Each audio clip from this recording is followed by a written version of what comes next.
Right, moment of truth. So now we are on a second hard drive, and you will see the difference because here I'm using Volanta. So I'm not using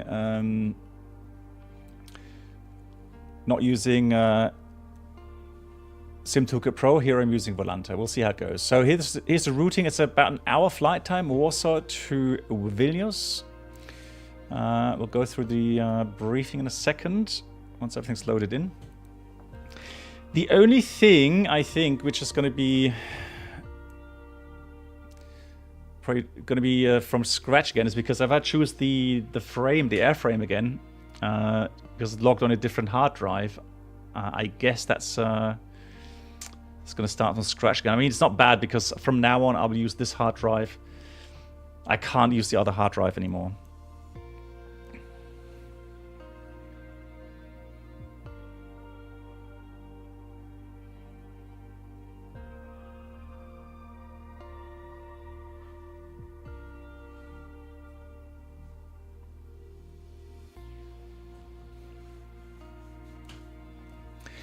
Let me say, Holger, I'm not sure if you're here, Holger. Thank you so much for your membership here on YouTube. Much appreciated, Holger. Thank you so much. And Matat as well. Thank you so much. What do you mean stream ended, Josh? So the prior stream has ended, yes, but not this one. So we're now on the second flight. So it's a new flight. Yeah, just like Mark just wrote there, yeah. So keeping fingers crossed. Yeah, apologies again for the hiccups on the first stream there, man. It's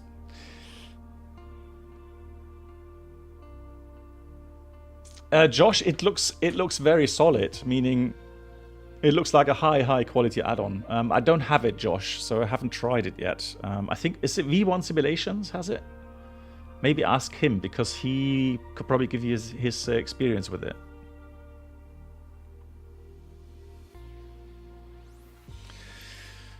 Right, so I tell you what we'll do though, guys. I'm going to use this airframe, and this was the airframe that I used on the first stream. Okay, so we're going to use that, and let's park. Let's see, let's park here. Oh, hang on.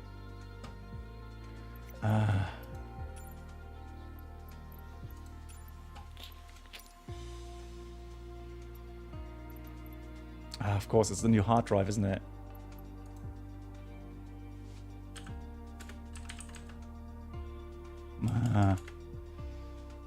Totally forgot, guys.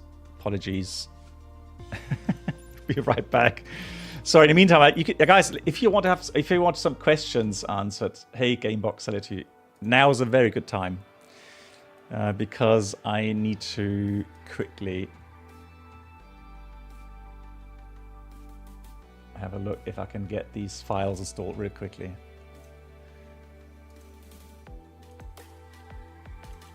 Because it is a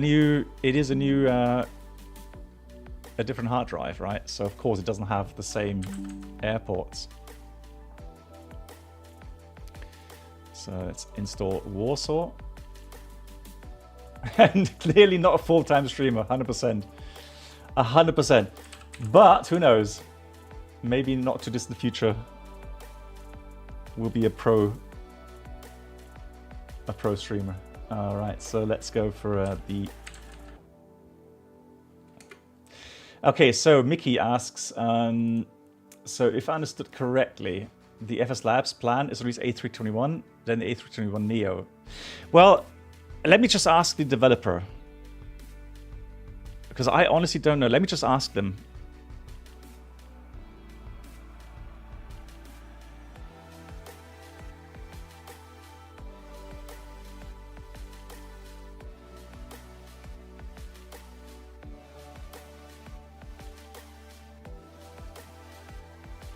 Hey, yeah, so I hope you're doing good Gamebox. Right, that's one of the sceneries. Now, let me have a look at the other scenery.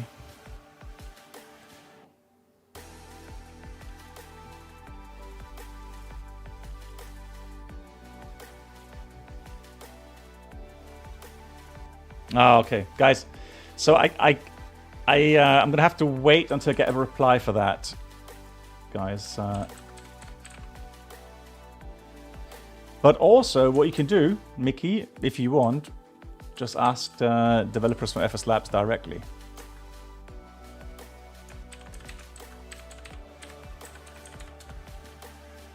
Oh yes, Luke. Yes, you can. So you've got a choice. You can do that. You know, to your preference. So you can use the new setup. So the Microsoft setup, or you can use the FSLabs setup. Regarding the left and right click, because that's what I'm using, Luke. Left and right click at the moment. Yeah.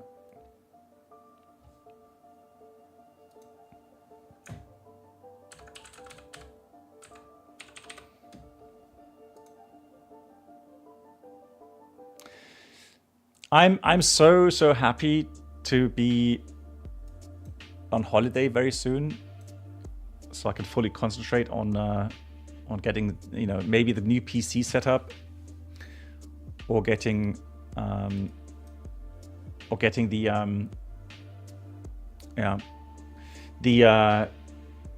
at least this hard drive set up correctly.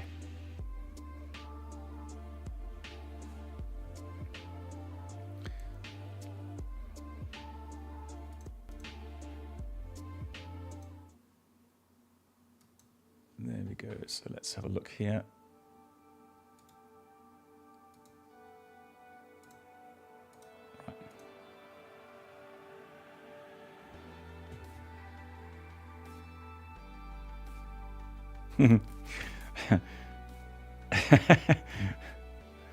Right, they're getting worried. Oh, okay. Hey Tim, how you doing? Well, I hope so, Phuket. I hope so. I hope you're all gonna have lovely, lovely holidays. Mark, I'm gonna go into planning over the next 3 or 4 days, because I have to coordinate with my wife, and we have some. The thing is, we have some family birthdays. So, you know, one of my daughters has her birthday near Christmas, and we've got some other family members with their birthdays. So yeah, we have to coordinate a bit. But yeah, definitely planned.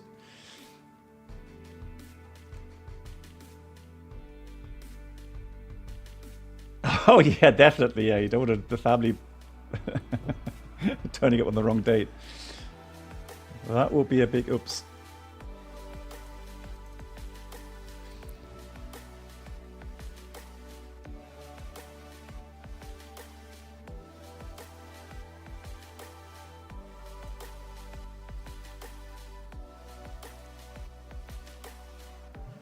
So guys, let me just while we have a few minutes all quiet.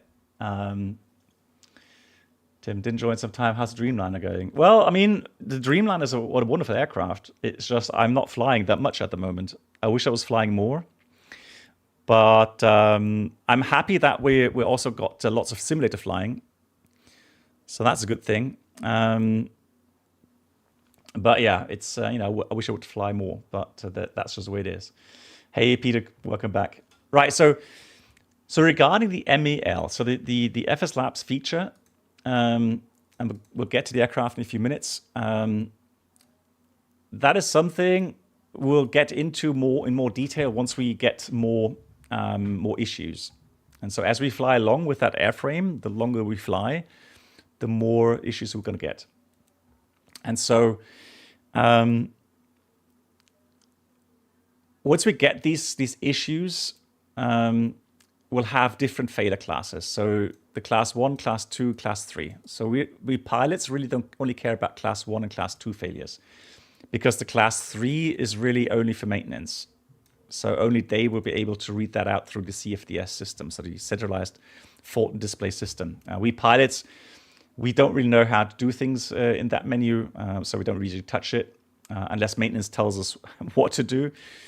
But in general, class 1 failures, those are the bigger failures where you have a failure indicated on the ECAM or the instruments. right? Let's say a fuel pump is inop, or electric generators inop, window heat inop or something, right? So anything which will trigger a either ECAM message procedure, or you have someone instrument with a flag in it, that will be a class 1. So the more serious stuff, right? Then you have the class 2, which are indicated on the status page. All right, so if you have an STS and a reminder appear on the ECAM, you look at the lower display, you will find an entry in the status page. So these are the class 2 failures. And again, class 3, we don't really look at. Then another big issue then is to qualify, if you go into the MAL list, so the MAL list, and then we have the categories of the failures. And I showed you on the last stream, I did show you the generator 1 fault, so inop.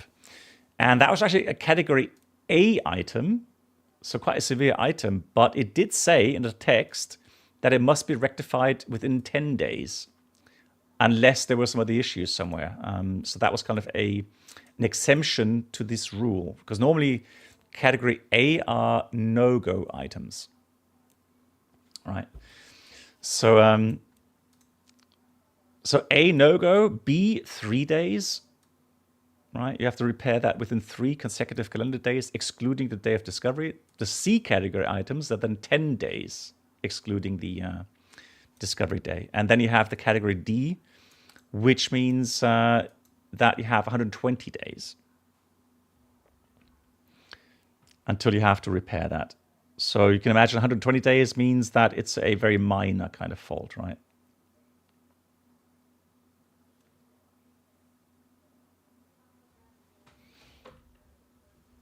Yeah. Then what I also find interesting is that the MEL is normally just applicable until the aircraft commences the flight. All right, but it says here, but should failure occur during the taxi out prior to the start of takeoff, the commander should refer to the MEL in order to get a thorough assessment regarding the continuation of the flight. And that is kind of important because let's say on your destination airport, you don't have maintenance, or maybe there's some weather situations there that you think maybe a bad idea to take off. All right, maybe it's better to stay here and get the item fixed or aircraft changed. Which category is a display fault? Gamebox, I don't know off by heart. I would have to look up to the MEL with that. But we can have a look in the aircraft later. So also the list also only contains items significant to airworthiness. All right. So you have equipment obviously not required for safe operation, like galley equipment, passenger convenience items. They are not listed in the MEL. And then on the other hand, if there's system that are obvious to be required working, like wings, rudders, engine, landing gear, etc., they are also not listed, but a pilot with common sense will understand that you can't take off with one wing missing or with one engine missing, right? So that's another interesting thing there. Right, how's it looking on the installation stuff? Let me just check. A bit more. Apologies. Oh, man, I'm really messing up the streams today, guys. I'm so sorry. Oh, I feel bad.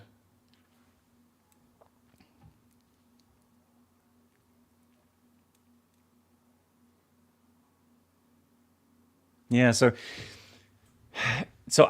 prior to my rescue, prior to the stream, I updated the FSLabs, right? So I tested the FSLabs. That was on the other hard drive. I did a test flight. So I did a pattern, and everything was going quite nicely. I did not have any freezers, nothing. So I have to then consider the streaming part. So the fact that I am also rendering over the GPU. I don't know, something strange happening there. I don't know what it is, but that means we can actually have a look at the, let me have a look if I can find the MEL, which comes with the FSLabs. So it has a documentation, which is nice. So they have a MEL. So that's the MEL from FSLabs. So if you go and have a look, what is it? That was a display fault. So that should be under indicating. Is it indicating? Probably not. Hold on.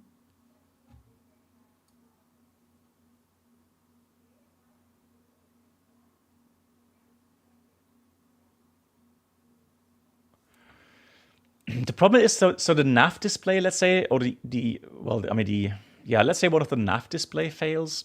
You don't get a message with that normally. So what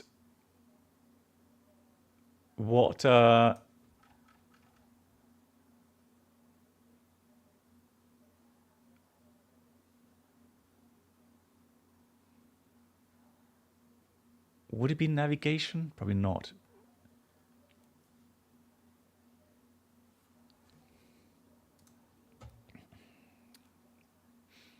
It's GPS. Well, actually, I can search for that, right? Display. Let's have a look. If I find something display. Display.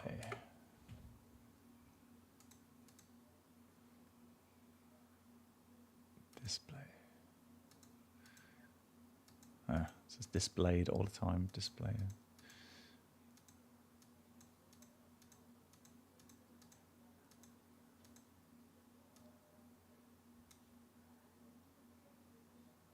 So that's also that is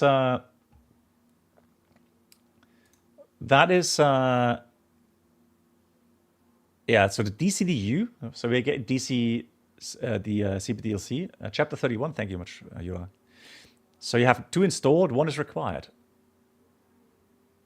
but a D interval. So 31. Let me have a look. 31, 31, 31, 31. Indicating recording. So maintenance page. Maintenance page. Data recorder printer. SDU. No. So yeah, it's probably not in there. Yeah. So I can't really say, you know, what item that is.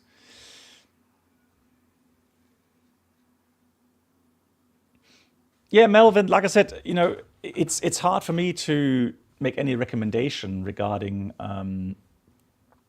regarding what aircraft. So if you already own the Phoenix, I mean, I can only showcase what other things the FSLabs offers, and then it's up to you to decide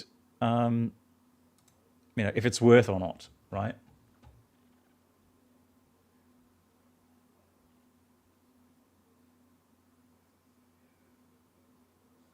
Chat seems active. Okay, consider clipping this page. Okay, or this moment. That's a weird message there.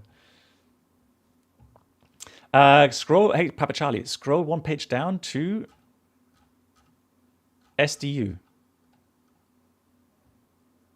Oh, nice, cool. Yeah. So Papa Charlie, thanks for that. Okay, there we go. So so Gamebox. There you have your answer, right?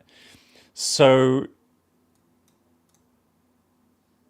it's a repair interval Charlie, 10 days. 1 is installed, none required. But is that like the status of the lower display? So maybe an operative provided primary flight display unit 1, unit 2, the nav display unit 1, unit 2, and the engine warning displays are operative. So the lower ECAM, if you like, that is allowed to be inoperative, right? But you see, you have an operating procedure for the crew, and the maintenance procedure.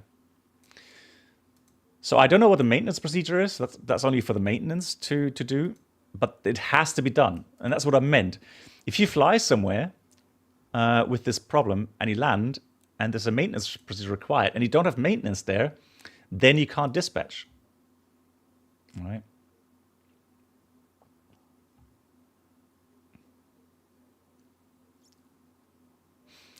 Yeah, Melvin, like I said, it's hard, right? It's tough. I know it's tough. But I mean, the good thing is that competition. Yeah, I know, Melvin. But it's a good, competition is good because it does improve products. All right. Also, usually improves prices. So it's usually good for the consumers. So the crew has to check the AC essential feed controls checked, operating every day. But that's just once a day, really. And then you have to check that the AC essential feed push button on the overhead panel switch fault light is checked operative. So you have to do a light test, right? So we already saw on the aircraft. So if you go, look at this. So if you go and use the quick links, it does get you to the operating procedure for the crew, right? So then you can do that that procedure as required.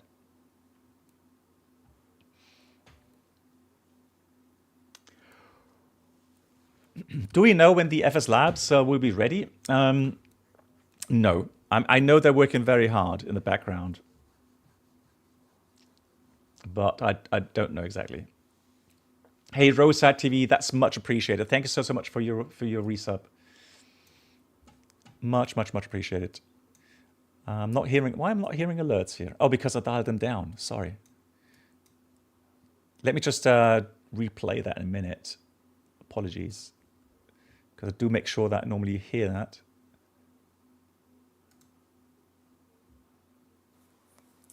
Welcome aboard the Captain Black Box Twitch channel subscriber experience. Could new subscribers I can please hear make it, but your you way can't. to the first class cabin, where complimentary drinks, snacks and premium flight entertainment will be served. Thank you. So I heard that, but you did not. Why didn't you hear that?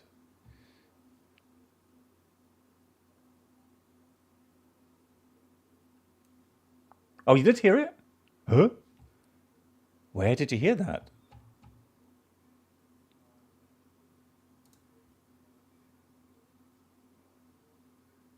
Okay, that's strange. Lol. Okay.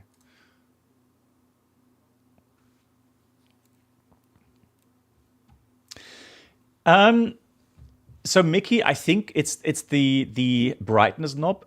I think if you dial that down to the absolute minimum, you can switch it off, right?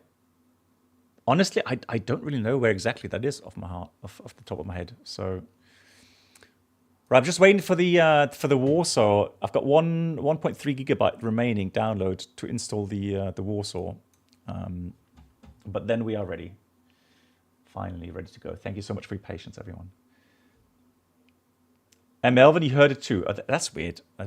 From my equalizer, it looked as if it wasn't going through. But hey, that's good. All right, happy that it did. Hey, Josh.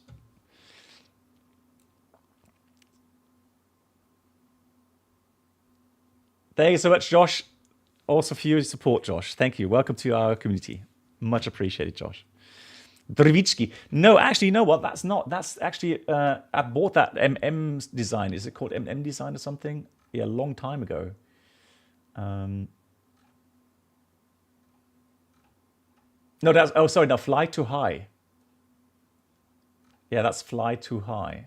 That's the one I had. And I didn't,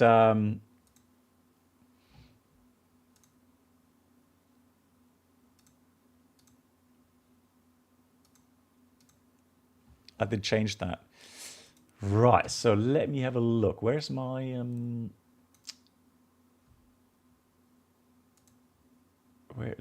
folder?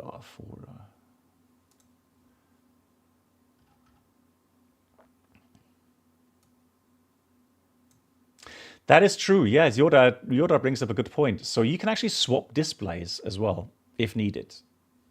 All right. Actually, I've seen that once.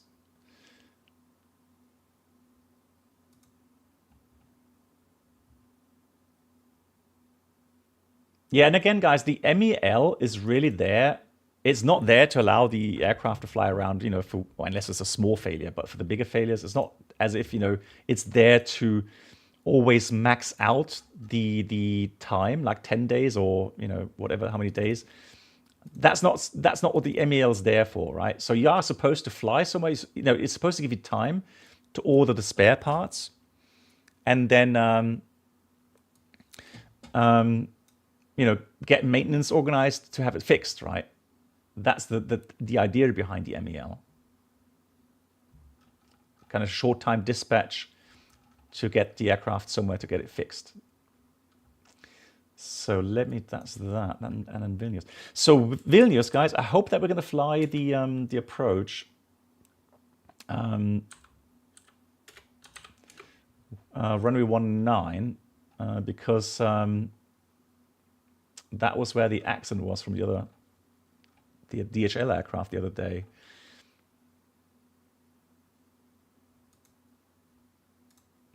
Because the approach itself is quite tricky there. But wasn't on the Broncoleri channel, wasn't he saying that they had found a piece of the wing of the slat area, and they found that the actuator wasn't in the extended position, so they are assuming now that the slat hasn't been deployed,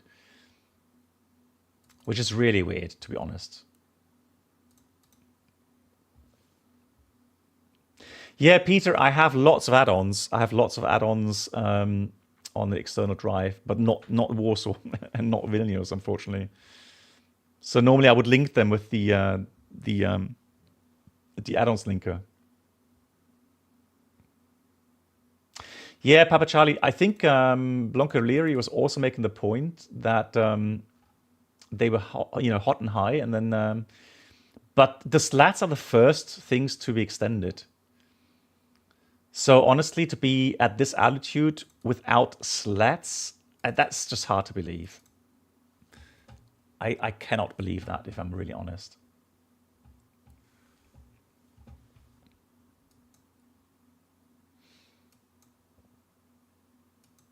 Cool, we almost finished. Let me just put one more pause in here. Almost finished downloading.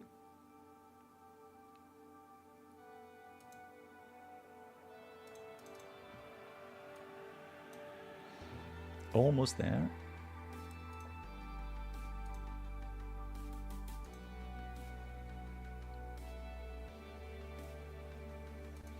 Yeah, but without slats, you can't go lower than 190 knots or something, right? So again, it's just that just doesn't really add up.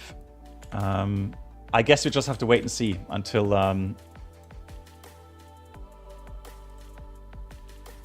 we get the final report.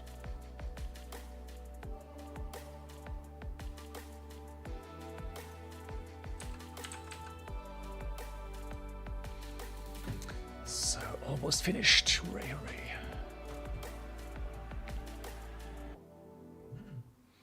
Almost finished.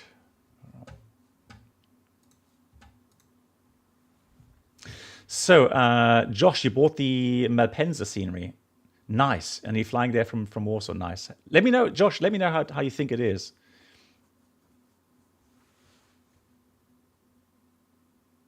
So what's the difference between the volumes of...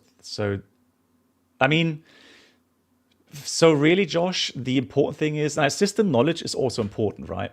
That's one thing. But initially, concentrate on the operating procedures. And maybe on the supplementary procedures as well. But operating procedures, that's the most important thing.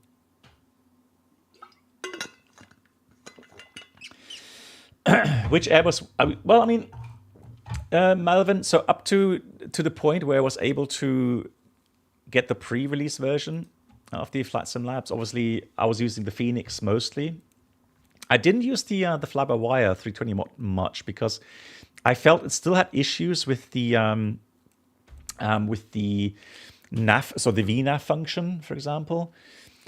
And I am a bit of a, I don't know, how shall I say it? I'm a bit of a nerd in that regard, right? A flight sim nerd. So I honestly, I can't really bear too many inaccuracies in that regard. So system-wise, I can bear inaccuracies in visuals, which other people can't. I can, but yes, things like LNAV, VNAV, man, it's just, Which incidents? That was the DHL in Vilnius, because we're flying now from Warsaw to Vilnius, and we can start the sim now. So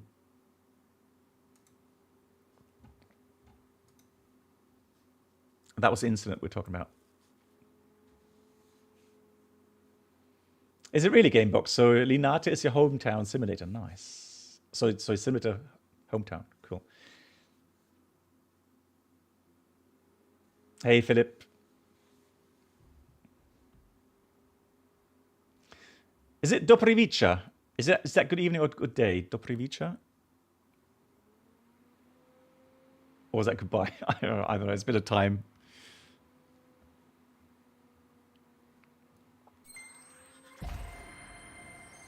Is it good evening? Doprivica.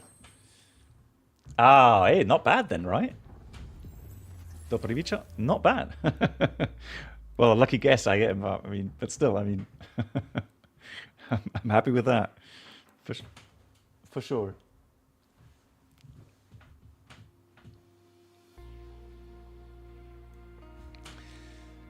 Right. Now, I really, really hope that that we're not going to get any freezes this time. So here, on the last time, I was using frame generation as well, and that worked quite nicely. Josh, I have an app. Hang on.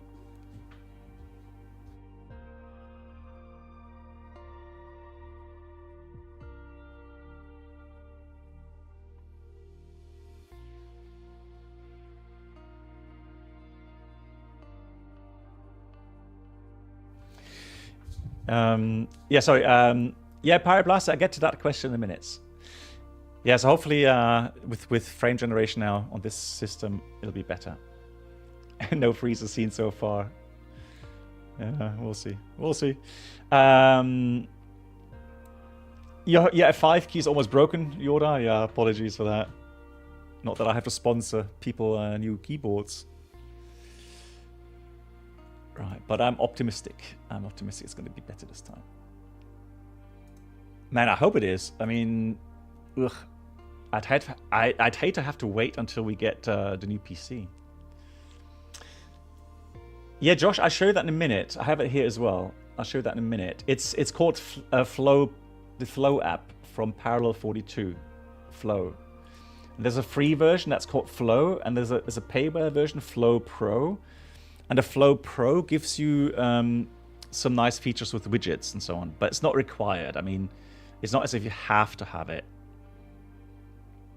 But I like it. I think it's very nice to have.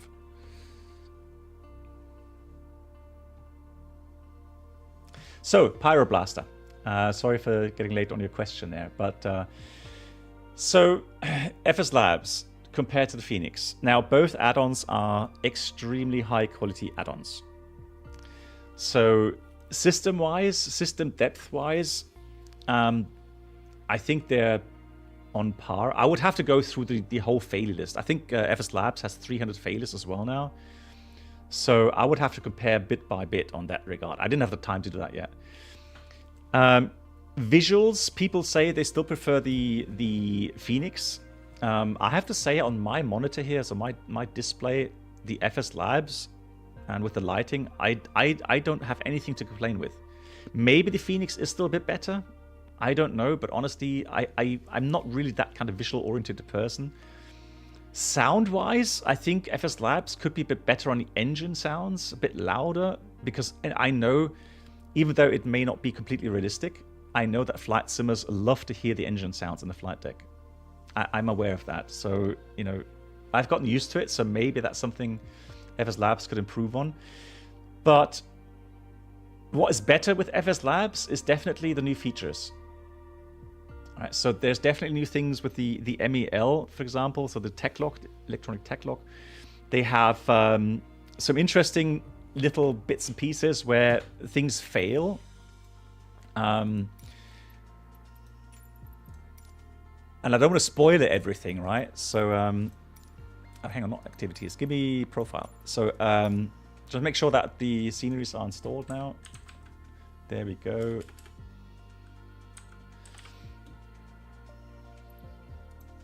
And it was hard to display or hard to demonstrate everything, you know, during a 2-hour stream. So what I'm hoping for now is that as I fly on this European tour, and by the way, guys, so those that are French, did I get the spelling correct this time? Are you guys happy now?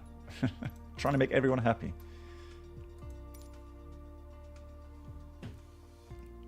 Yes, you can, Melvin. I mean, the FSLabs, I think, was the first add-on, at least in P3D, where you had secondary flight plan. You could do fix stuff in there. You could copy the route, pilot's routes. You could enter pilot waypoints. So lots of stuff initially on P3D. So the FSLabs definitely had the edge on that regard. So.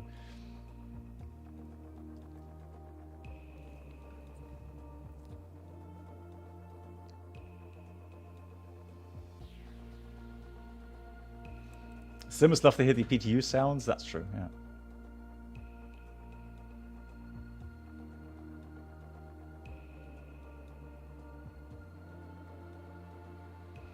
Well, I mean, Melvin, we have on our website, we have lots of airports covered with engine up procedures. And the FSLabs gives you engine up procedures as well in their takeoff calculator. Yeah, now you can even fly offsets, yeah, that's true. Right, let's keep fingers crossed. This time everything's fine. Think positive.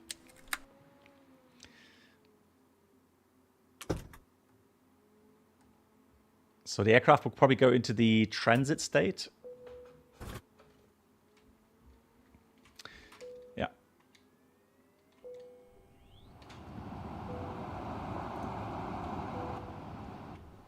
Right, so that works nicely.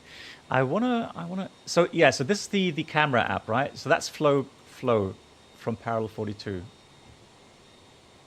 Yeah, I'll show you that in a minute, Melvin. Just give me a second. Let me put that a bit more to daytime, guys, because we do want to see a little bit today. Now, we've got live weather as well, so we'll put on that. And that's nice. Cool. Alrighty, let's see what we are faced with today on this aircraft. So, let's have a look. So, tech lock.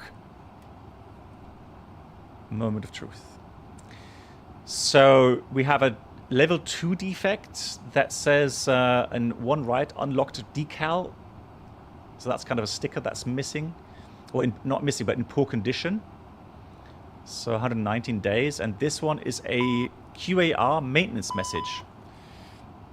So we have a QAR maintenance message on the status page. Reset carried out, nil fix, in accordance with AMM.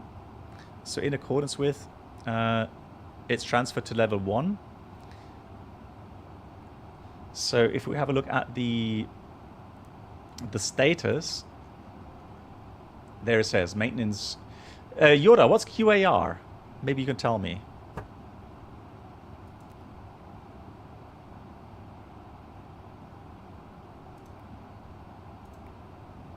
Oh yes, quick access recorder. Oh Yoda, you're brilliant. Yeah, quick access recorder.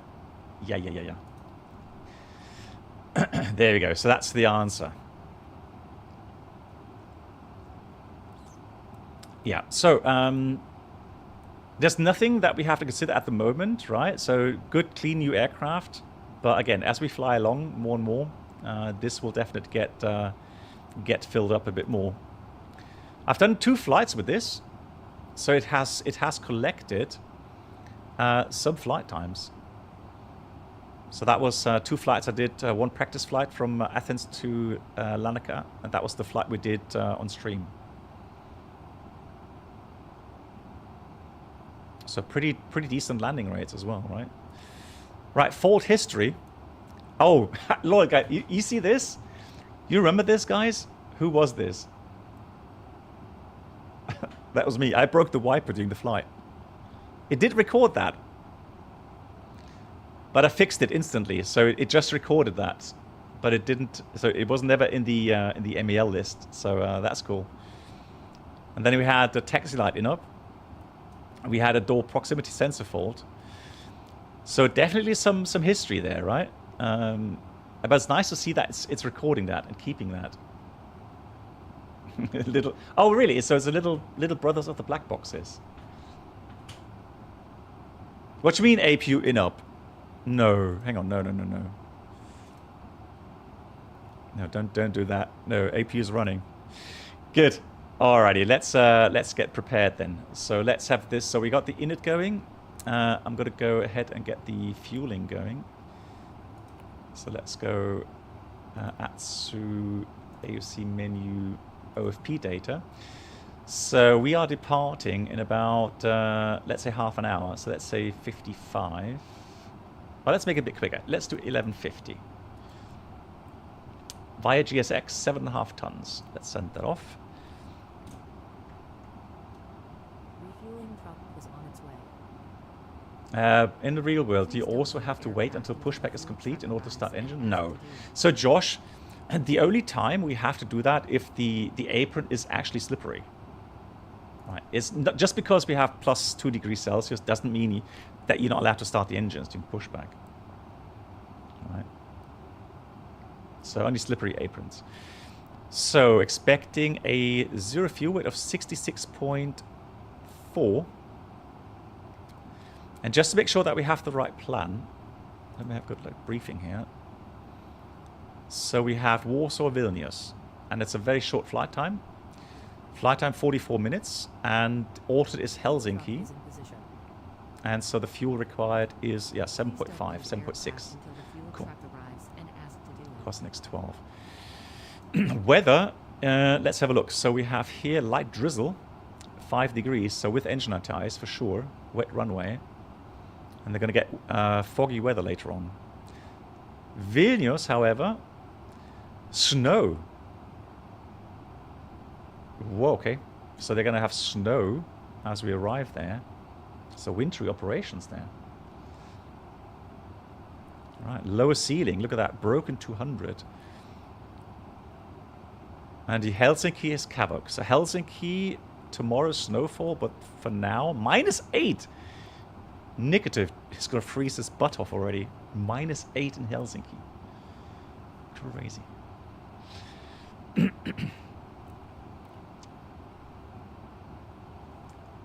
Right, we are... I tell you what, even though I said we're going to be in VATSIM, it's late, so they will have logged off by now. I mean, I can have a look, but I think they've logged off, right?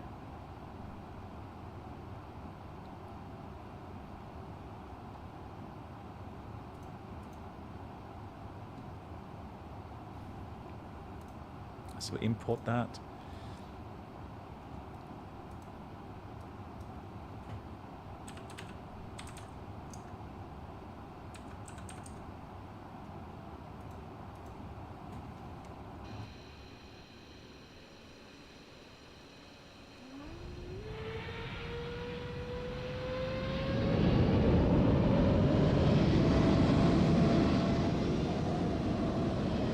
Some traffic at least, but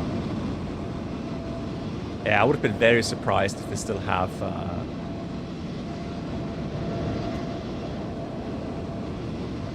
nicely. There's our fuel bill getting better, bigger and bigger. Nice. Hey, Crazy Dunk. There is Dunk. Hello, Dunk.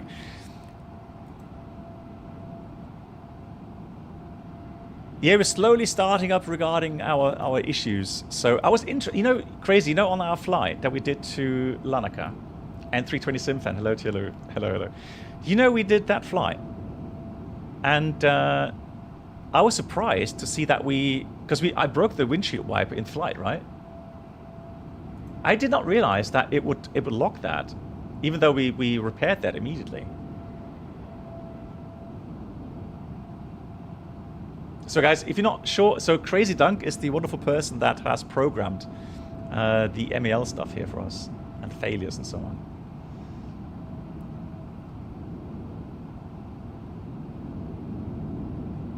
Yeah, so it will still add to the technical logbook even if you clear it. Add some life. Oh, that's cool. Nice. And also I saw the flight history. So I did one practice flight, and that was our flight on stream. Yeah, that is neat stuff. I like it. That's really cool. Nice. So right now, I'm happy to say, Simfan, I'm happy to say that here, performance is fine. So it seems like something's broken on my other hard drive.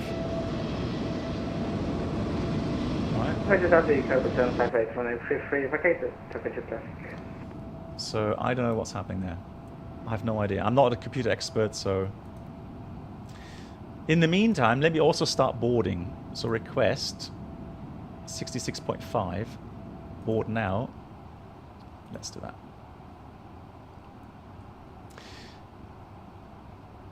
Boarding requested.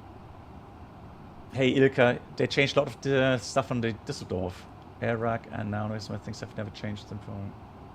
Okay. Yeah, look, if you find any issues with my airport data, so for Düsseldorf, let's say, just give me a shout. I will try to fix that. So that data there. And then Melvin, you asked regarding procedure. So 29 departure today, full length, right? Takeoff weight, what was it, 72, let's say. So runway wet, engine ITIs on, aircon on, 1+. Well, actually, let's do optimum. So we have runway wet, engine ITIs on, 29. Let's calculate that. So there you have your engine out procedure. So FSLabs comes with the procedures now. They may differ to mine because I have a different database. So maybe that's why. But you know, you don't have to worry about it because, like I said, the FSLabs now, it gives you the an engine out procedure. So for me, it's a straight ahead, and here it's at 90 on left turn to Kilo Romeo November to hold. But it's nice, right? Nice touch, I like that.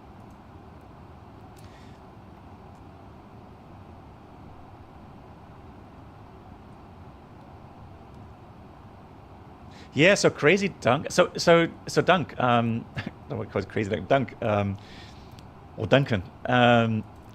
So let's say I fly to Vilnius and I fail something manually. So let's say today I fail generator 1. Right. So after I land and shut down the aircraft, then it will get logged for the next flight, correct? Yeah, Mickey, it does, yeah. So you can use those EOS hits, yeah, from FSLabs. Yeah. Oh, you haven't tried Scalaki? Not yet. I'm in contact with the developers. See if I can get some software to test it. But I haven't tested it yet, no. So we are planning to fly on the Bamzo 6 Golf. There it is. Insert. There we go. Vilnius. Let's have a look at the weather in Vilnius. Vilnius weather says it's going to be okay, so 19. Perfect. That's exactly the approach I wanted to do. So we're going to do the Yankee, I think it was, Yankee 19. The arrival is the Irkal to Bravo. Yeah, Irkal to Bravo. Approach via, no via.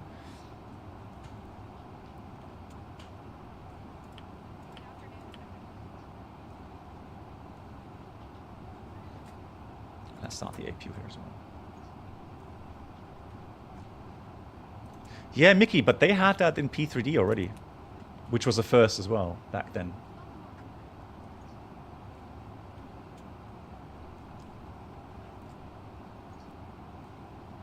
Ah, okay, Duncan. Okay, so that's interesting, right? And he probably told me already, but I'm old, so I forgot. So so if you manually play around, if you mess around with failures and fail it, that is as a sandbox. So they are discarded. Now, if it's a service-based failure, then it's recorded. Okay. Also, let me have a quick look here at the settings here for the failures. So failures, service-based. Yeah, so we have the mean time between the failures, so the realistic value, but all failures available.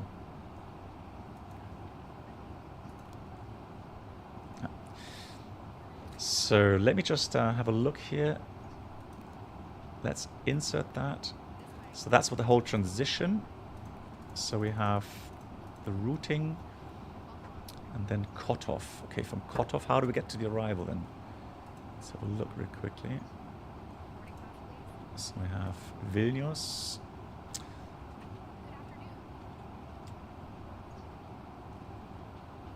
So the start, that's this one here. So that's a 2 Bravo. That takes us to Mitsop. So Mitsop, then the approach. Is it then the Zulu approach? No, it's not. Hang on. Yankee. Ah, that's why. Ah, it has to be the Zulu approach 19. So let's quickly change that. So arrival. We'll change that to Zulu 19er. Aircraft to Bravo, and then the... Is it cutoff? It's pinned.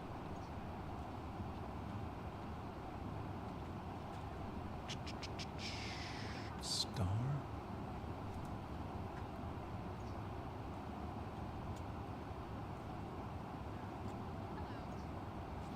So cutoff is on the final, is it? What am I missing here?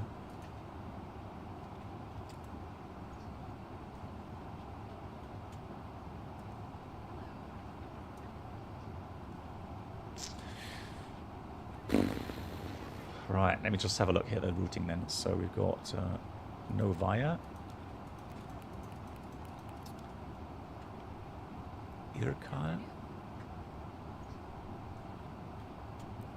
Bamso 6 Golf.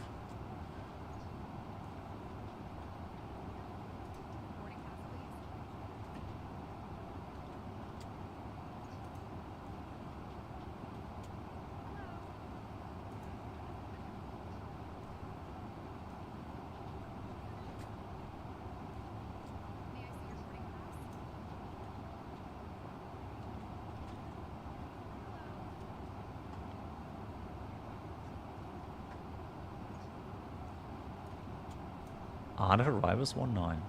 Mitsop. Aircar 2 Bravo. The only explanation I have is I didn't update the... Ah, that's why. My bad. I didn't update the nav database here. There's a new installation, that's why. Right, doesn't matter. Let's do it via cutoff then. Let's go Irkal, because that's a new fix then. Cutoff. Yeah, I have that fixed for the next next flight. So approach via insert. There we go. As long as you have a continuous routing there, that's fine. And we're not going to fly on VATSIM, not to break any rules. Cool. So we have init A page filled out. Let's get the wind data. So init B page, we're expecting a 0 fuel weight. Let's go ACARS. So we're expecting in a 0 fuel weight of 66.4. 66.4. And we are also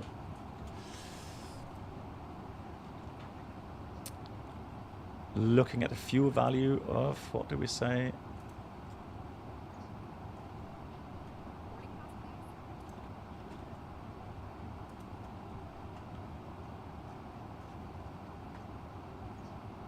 Uh, 7.5, 7.6, 7.5. Oh yeah, as a feedback, not sure if the devs are still watching, guys. I'm getting some feedback regarding the environmental sounds. So the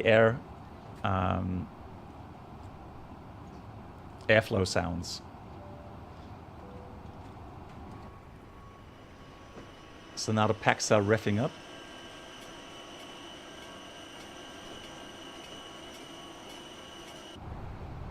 So yeah, I'm getting a couple people saying that they feel that the sounds here are a bit too loud.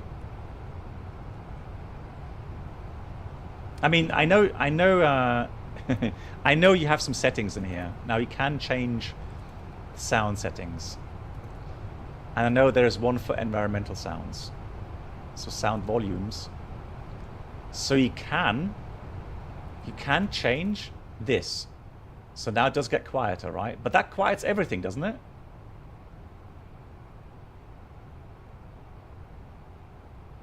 That makes a lot, everything, even the engine sounds, correct?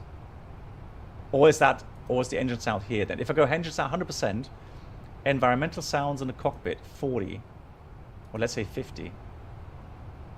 And environmental sound, enviro are the airflow sounds outside, right?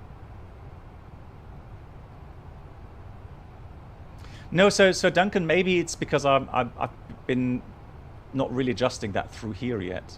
So let me just adjust that here and let's see how that works now before you start reprogramming stuff. Yeah. Yeah, let me try that on this flight. Then we should be okay. Cool. So, boarding is ongoing, but that looks pretty finished already. I might.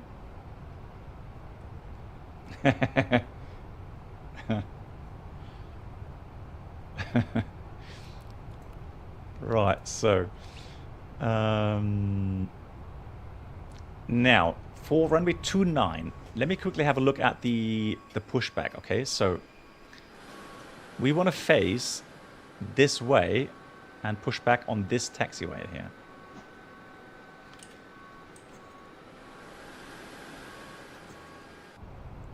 Which means that is... I don't want to mess the pushback up again.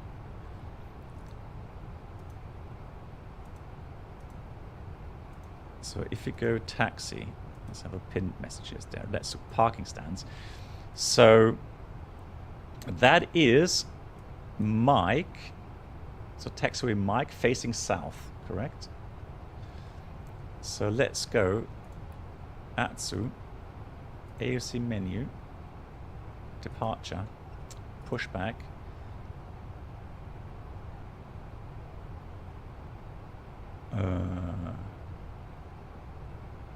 Okay, so the config file from the airport only has north.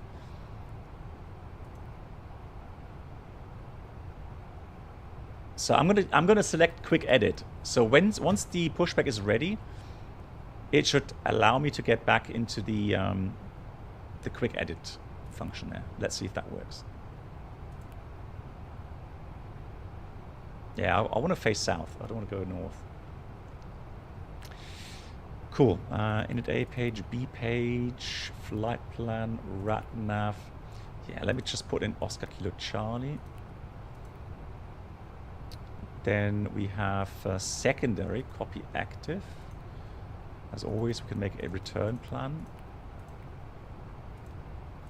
Runway ILS, that was Yankee 33, no star, no via. And then for the engine out, I'm going to take my engine out procedure.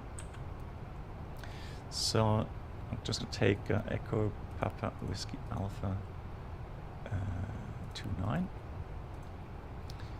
That is going to be 288. Up to 25 miles. Mark must be happy. It's a long stream tonight, Mark. All right. Cool. Yeah, and then somebody was asking regarding the pilot routings. You can do that. So if you go to second page, on the data index, you can go pilot routes. You can do today Warsaw Vilnius 1. Store the active flight plan, and then quickly with this you could check the routing if you want. Now, if you go to your data, AC status, you will see that pilot stored routings 1. All right, stored runways. You could store your own runways, your own waypoints, and nav waypoints as well. So, and if you want to get rid of your stored routings, just press delete all, and that's it. So now your pilot route is gone again. And Mark is snoozing in his chair. Man, I'm happy that, yeah, so performance, everything's good here now. I'm a bit disappointed, of course, that the other hard drive is having issues, but as you can see, it's not FSLabs' fault. It's my hard drive that's at fault. Okay, that means one more thing to do. We go takeoff performance. So, has anything changed in that regard? Let me go fetch the latest weather. Let's try that. Meta. In the meantime, fueling finished, so 7007. Let's match that up. That looks good. Let's send it off for the bill. Excellent.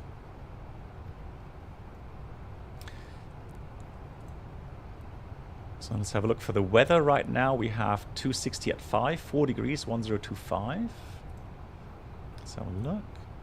Load sheet here as well, fantastic. So you can actually click on that. It jumps to the that message, which is nice.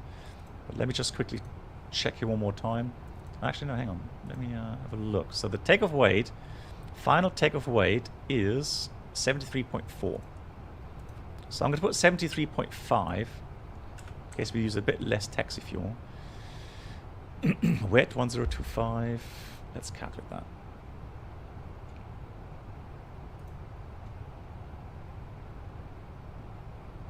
Oh, it's interesting to see some funny people coming from time to time.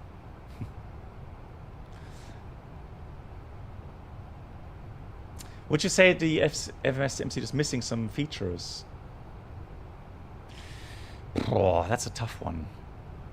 I'm not really missing anything because, you know, you have literally everything there that you have, you know, in the Phoenix as well. Plus in here you have the tech lock, right? So I don't miss anything. Jehu, yeah, we had a bit of an issue with the first stream, so, and then I had to install some stuff on this hard drive, so that's why it was a bit longer. Cool, so we got the takeoff performance. Let me just check again.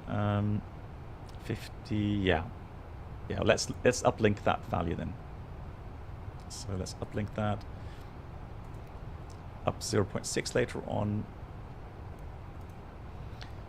And then we have 1370, 1370. Engine out is 1900. And that's it. So give you a quick briefing regarding departure routing. So we have Navigraph. The pricing 69.95. Sorry, 69.99 or something, plus tax. Equitime point is missing at the moment. Maybe Duncan can say if they're. I'm sure Duncan will say they're working on it. So.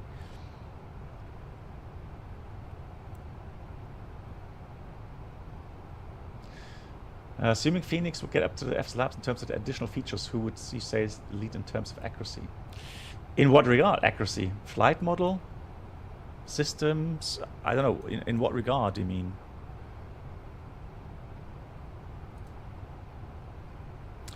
So that's the BAMZO departure, runway 29. So we go 6,000 feet, waypoints, 210, 240, 240, 6,000 above at Whiskey Alpha 791. And there's this first one is actually quite hefty. So we've got to make sure we maintain that. So 200 knots, 1,500 or more. So it's predicting, see that orange star there? It's predicting that it's not going to reach the 6,000 there. So what you can do, either go selected speed later on, which I will do. Or you could go and, you know, make the acceleration maybe 2,400 or something. And then it may... it's changing a bit stuff, but we'll see. I'm going to do that with selected then in this case. But that's something we have to keep an eye on. So the first one could also be a bit problematic. I remember that from a real world flying on this departure. Yeah, that's the first waypoint. It's always a bit tough to reach. Hey Mark, welcome back.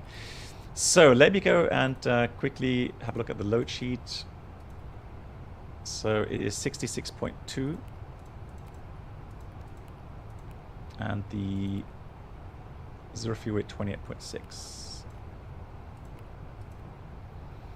Cool. So 73.5, correct. And 6,000, and then we're ready to go.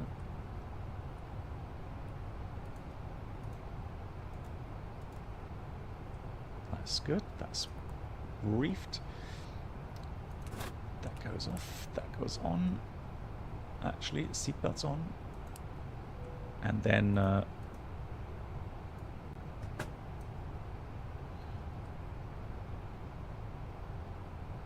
so right click, not left click, right click.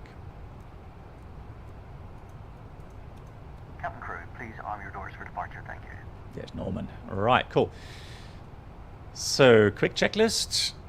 We go checklist 320 normal. So we have the cockpit preparation checklist. Gear pins covers removed. Fuel quantity 7,460 kilograms. And a very warm welcome to your balanced. flight today. My name is Norman. It's my pleasure to introduce And then we have we have Tim in the center. Very shortly. seatbelts on, ADIRS nav, and Barbaro ref. Just change that 1025 set 3 times. Before start checklist, parking brake is set. Takeoff speed thrust, we have 130, 144, 145. Flex 50, windows doors. Make sure we have the windows doors closed. We now ask for your attention while we take you through the safety procedures on this aircraft. Closed, and the beacon is on. Before such life jackets and brace position that you must adopt if you hear. Is it possible to edit the EPWA checklist? There are 2. Hey MAN, rear, 4 in the middle. big thank you MAN again for your support. At the front of the cabin. It was a bit crazy on last Floor stream. lighting will guide. So it should ask me to edit the pushback now. Let's see if it does it. And released as shown. It must be fastened when the seatbelt signs are on, and we recommend that you keep it fastened at all times. If the air supply fails, So Alex says just a general representation of the aircraft, like everything like. Yeah, so flight model, I think in flight, manual flight is pretty similar. However, you will feel a difference in the flare of the aircraft. So for me, the FSLabs just feels more natural in the flare because it does settle down. Put it over your head. Pass the tapes around your So I waist. prefer the way the flight model is modeled here in the FSLabs. Pull the strap to adjust. Right, some may disagree, I don't Do know, but not I inflate prefer it here. inside the aircraft. The rest is fairly When similar. outside, It's inflate really, by really tough to pulling make the out top. any big differences If there. it fails to inflate or needs topping up, blow into the tube. There is a light and whistle for attracting attention. We also carry flotation aids for children. Your tray table must now be stowed, armrest down, window blinds open, and seatbelt fastened. Ah, there we go. Look, you see, that's cool. So that does work. So it just waits until connected, and now I can actually edit the pushback. And I pre-dialed that in the MCU. That is really cool. So there's no, no going into menus right now. Exiting from editing mode. Alright, release park and brake.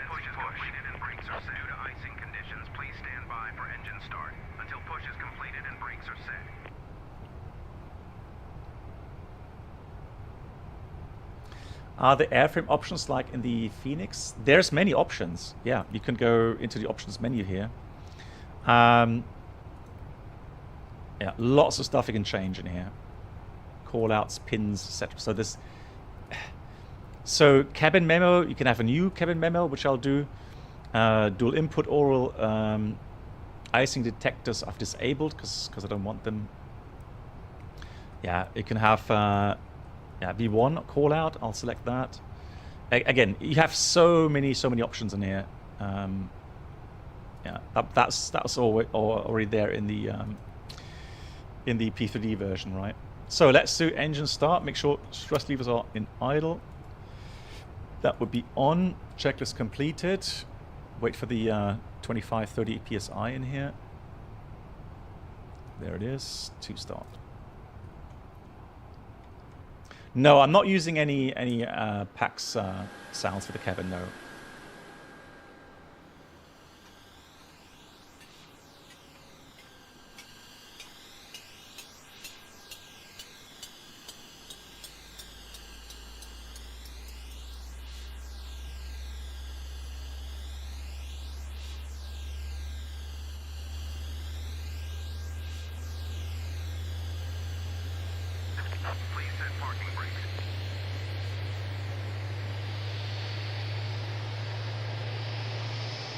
Yeah, good old days with CFMs, right? Yeah, I know, right? Quick startup times for sure. And there we go. One start.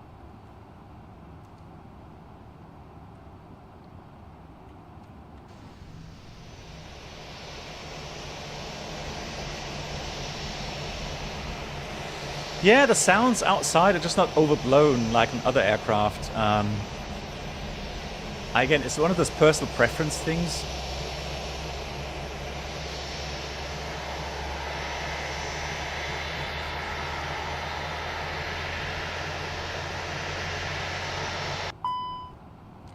Oh, my bad. You see, clever Airbus. Silly pilot.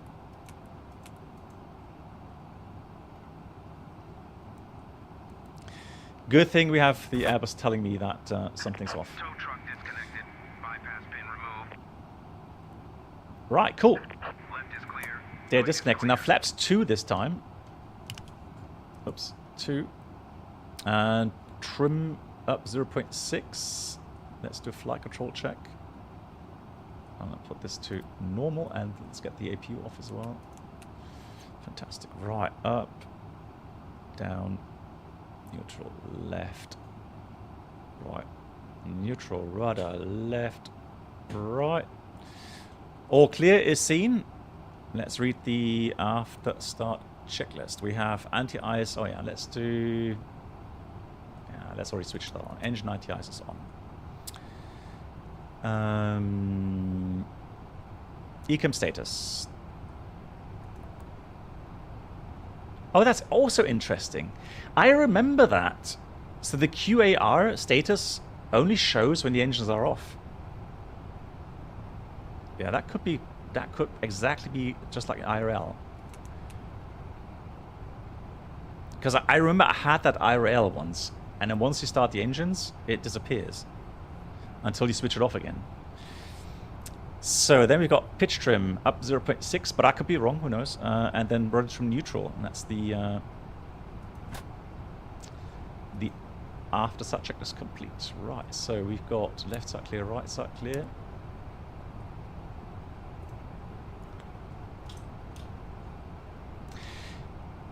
Yeah, the thing is though, not all. Oh, the main. Okay, you're right. Yeah, it's not a normal status. Alright, brake check. It's not a normal status message. You're right, Yoda. Yeah, it's a maintenance message. That's different. Yeah, true. You see, we live lots. We learn lots of stuff today, don't we?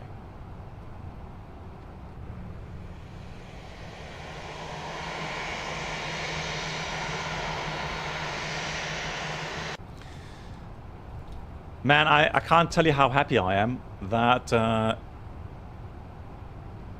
it's not my PC in general that's broken. It's just something on the other hard drive is broken.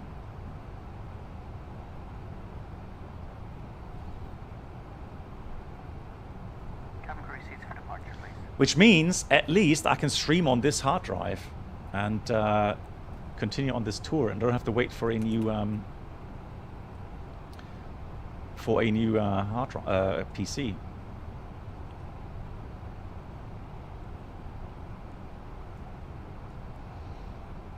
Oh, thanks Duncan for answering. Cool. So you can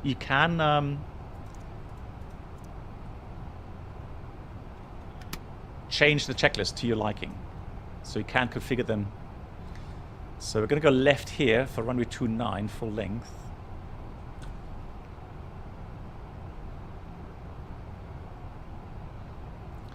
So the taxiway looks a bit wet, doesn't it? Right, we're going to ignore that vehicle because it's not going to go away, is it? It could be a DirectX, yeah. But the thing is, so SimFan, I said it on the other stream, it's so tedious trying to figure out what the issue could be.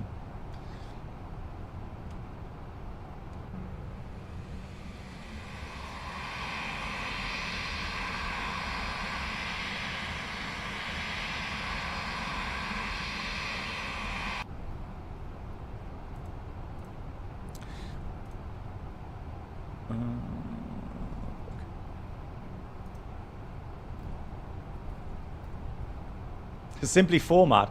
Well, the thing is, I'm going to get a new PC soon anyways. So like 2 or 3 weeks. Dynamite works too. Lol. I'll talk to my wife about that. And then we have to probably warn the neighbors as well.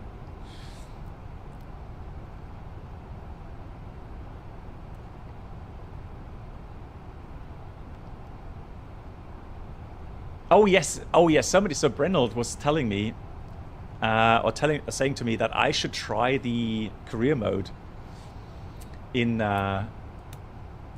Microsoft Flight Sim 2024. So, you know, do my PPL again and so on. I don't know how exactly I'm... So MAN, it's going to have this GPU, so the 4090. I'm going to take this over to the next PC, but it'll have an AMD chip, so AMD 9800 X3D, and that's why it takes so long now to get it ready. New RAM, 6000 RAM. Exactly, no, luckily not. No, it's a German company. Right, approach sector is clear. Cabin crew prepare for departure. Terrain is on. Yucky day. Wind from the front left side.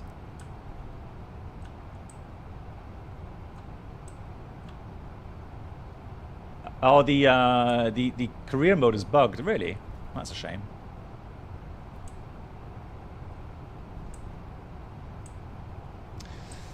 Is it worth... no, focused. At the moment, at least... Okay, that's my opinion, okay?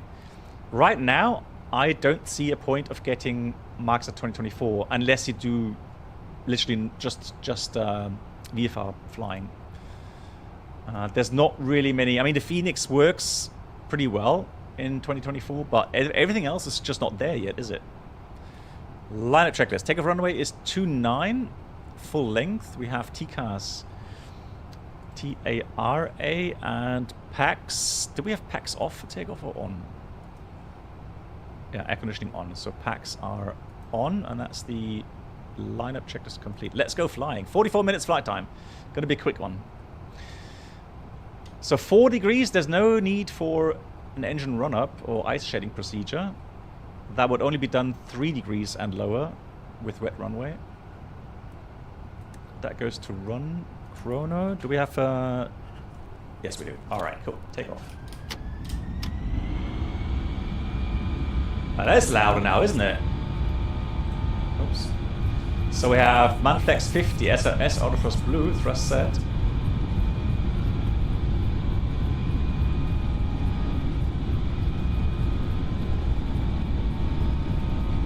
Echo?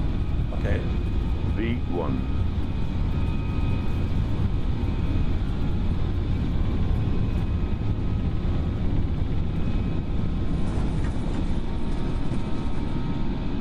That was really good.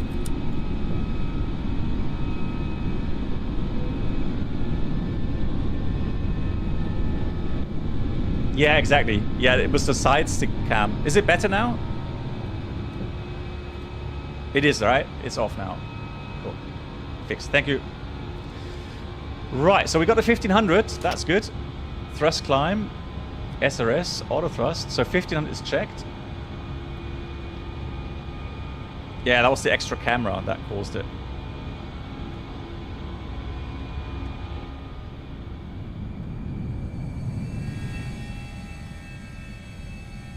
Beautiful. Alright, climb. Out blue. Please keep your seatbelt fastened while the seatbelt sign is on. We recommend that you keep your seatbelt fastened whenever you are seated. Toilets are located at each end of the cabin. Yes, the Thrustmaster base. Here comes Flaps 1. Thrustmaster Warthog base. And it's a Project Fly side stick add-on. Offering you the chance to purchase from a selection of fresh food available today. All details can be found in your in-flight brochure. You can also purchase a selection of hot beverages together with drinks and snacks from the bar. So let's quickly look at the icing pin indicator. So this time there's no ice on there. So no need for wing anti-ice. Engine anti-ice is running. And if we can be of any further assistance, then just ask us as we join you in the cabin shortly. It does have an EFB, yes. Absolutely. So 6,000 there should be no problem whatsoever. So that's the EFB there.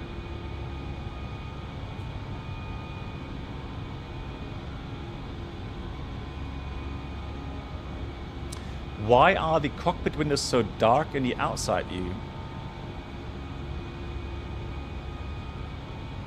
Flaps 0. Speed check, flap 0. Let me have a look.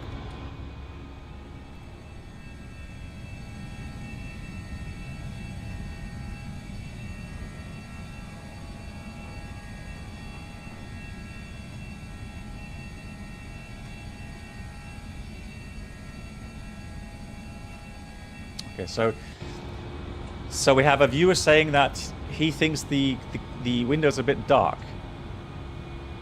I mean, yeah, they are a bit darker than, but I honestly, now that you say it, I can see it, but prior I didn't really notice it. I didn't really care, but there we go.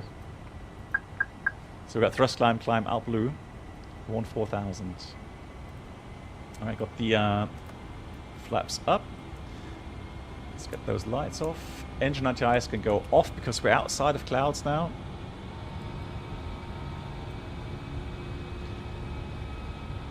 Hey Senshai, wie geht's? So Senshai, again, big thank you for your hard work regarding our airport info toolbar app there. And of course the EFB in Microsoft 2024. Really cool.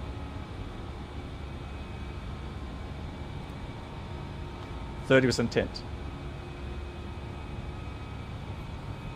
Oh, that's nice. FSX Freak. Okay, so if anybody wants to buy a Project A320 stick like I have, the Captain version, he's got one to sell.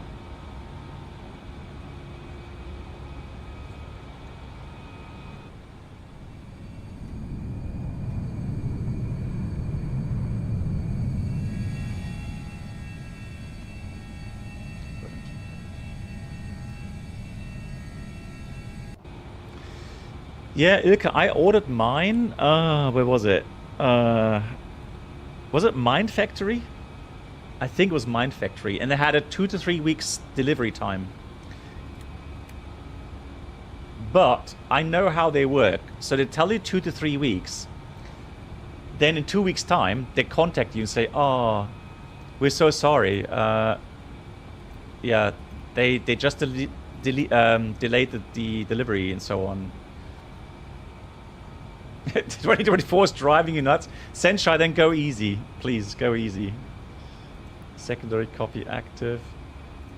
Yeah. Yeah, don't lose your mind over this, okay?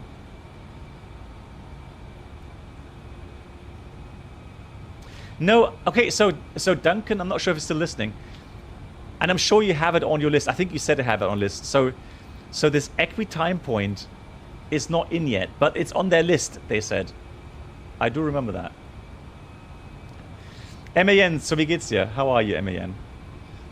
So MAN, just to fill you in, so what I'm doing right now is I'm planning to fly I'm on a tour de Europe, as you can see from the title, right? So I'm planning to fly around Europe with the FSLabs, and the reason being is that with this new feature of the technical logbook, I want to use just this one airframe and fly it as much as possible to see how things develop over time. So which stuff breaks, and then if things break, can we dispatch according to MEL, or do we have to get that fixed, etc. So that's something I'm really looking forward to.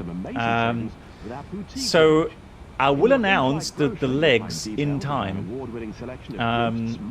So the next leg will be from Vilnius up to Helsinki, probably on Sunday. So maybe you want to join on that day, because it will be on VATSIM. Hey Fornax, greetings. Yeah, Chris, we would need a command for that, right? Alright, outstar. Let's go. How high do you want to go today? We want to go 310. So thrust climb, out blue 310. 7 degrees and lower, seatbelts auto. Let the fun begin. Yeah, so MAN, I mean, you know, we have a lot of hardcore flight simmers here in this community, right? So this feature obviously is something where you are going to look more into detail regarding systems, right? And it makes you curious to see, so what does it actually mean, right? So what this, you know, because it comes with all the documents. So let's pretend, let's have a look. Oh yeah, actually, you know what? Let's do that. So it's not going to be entered into the box later, but we're going to fail a fuel pump. Okay. Hey, C120. Thoughts on the FSLabs? I like it very much. Oh, what's this? One active fault there. Oh yeah, okay, so that's already from the... that's already in. So let me have a look. Fuel pumps. So we're going to go... So I really, really like the new features in particular. Especially with the... where's fuel? There's fuel. Yeah, the new tech logbook. Thank you much, Emian. So let's do right pump 1. Activate, confirm. So there we go. So now it says right tank 1 fault, and it should bring the ECAM. There we go. Now it comes without a chime. Right, so it's just a ECAM message, no chime. So fuel right, tank pump 1 low pressure. Although maybe...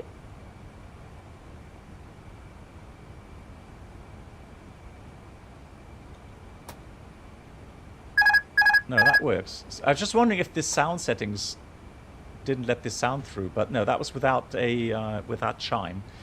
So procedure: fuel right tank pump 1 low pressure, right tank pump 1 off. That is off.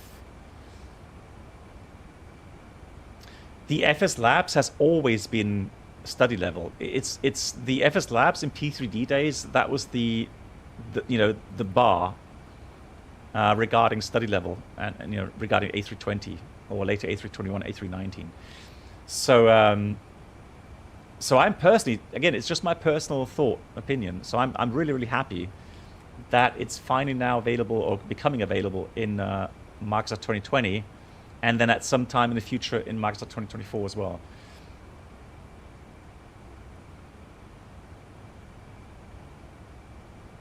And it may be due to the fact that I've been using the FSLabs in P3D for I don't know how many hundreds of hours. I've streamed for 8 years now, and FSLabs was like 6 years at least. 6 years at least, because I started with the FSLabs. That's when I started streaming. FSLabs was the reason I started streaming. Oh, you're right. Good catch. We've got a GPS jam.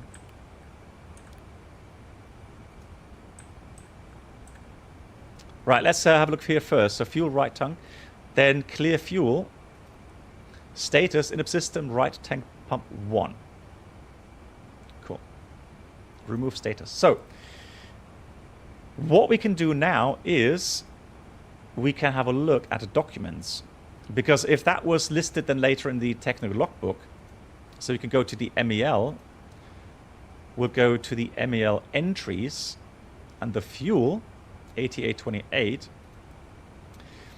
We will simply now look at the respective entry there. So it's going to be not a center, it's going to be a tank left or right. So fuel right tank pump 1. That's the one.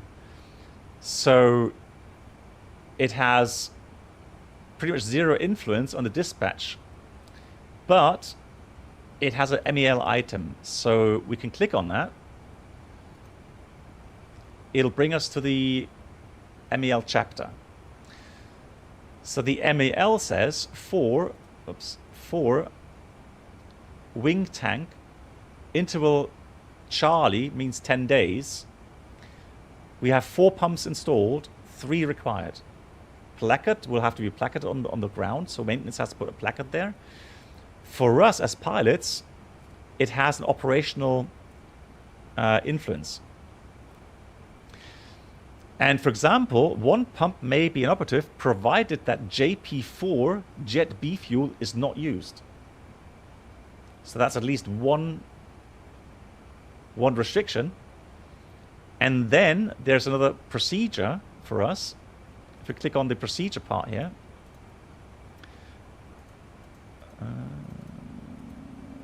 just go out again. There we go. So that's for the center tank. You've got to be careful. So for the wing tank, here it is. That's just this item there. So during cockpit preparation, tank pump affected side off. So we make sure that is not running all the time, or at least not powered all the time, right? So that would be our pilot procedure we have to do. Ooh, we got GPS jamming on both sides now. That means paperwork. And we're getting a little bit of a shift here as well. Yeah, so no position anymore regarding and where we are flying. I mean, that is according to real world data. So it's not really surprising that we are getting jamming here.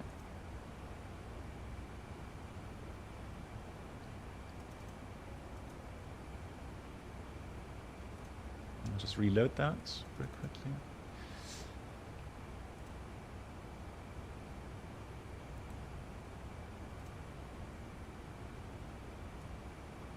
So here we are. Yeah, and you can see that we are very close to Russia, so yeah, I think the routing really wouldn't be allowed here. Right, so that should really take us a bit further up north there. But anyways, it's a flight sim. But yeah, that region obviously, well, why not surprising? Because in this area, we're very close to Russia, so yeah, Belarus as well, yeah.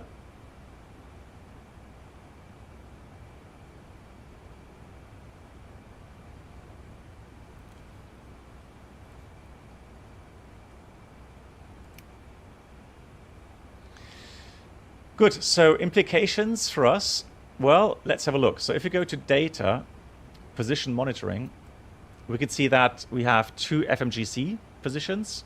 So that's the raw kind of, or actually that's a triple mix. No, actually, sorry, that's actually the FMC calc or the IRS calculate position there, right? So just from the FMC 1, FMC 2, so it's doing a 3 IRS and updating with 2 DMEs. All right, so that's the mixed IRS DME. All right. The implication is then that the accuracy may now slowly decrease. So the longer you fly, then and you have only DME updating, so that's less accurate than GPS updating. Then that position accuracy will go further down and down. Now I actually had some files at some point. We'll do that next stream maybe. Yeah. But that's just the way it is. So operational wise, it obviously has an influence on our RNAV capability, or RMP capability, meaning very likely if we look at the approaches now in Vilnius, so if the ILS 19 was inoperative, let's say, for whatever reason, and if we would have to fly the RMP approach,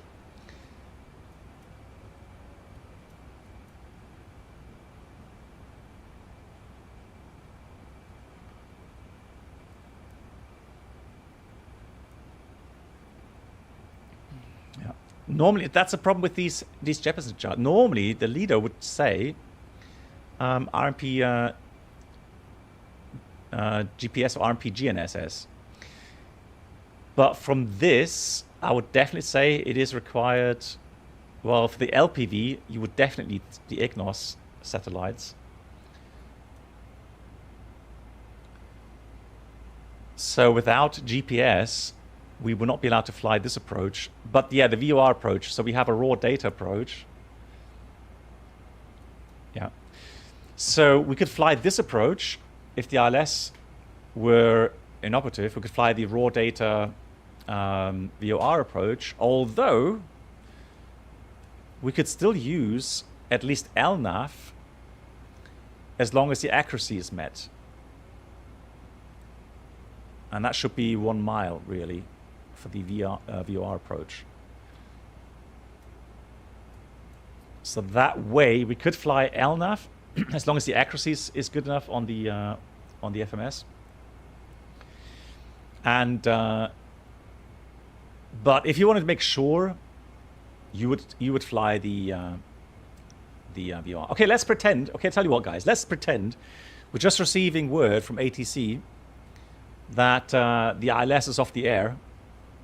Are you able RMP approach?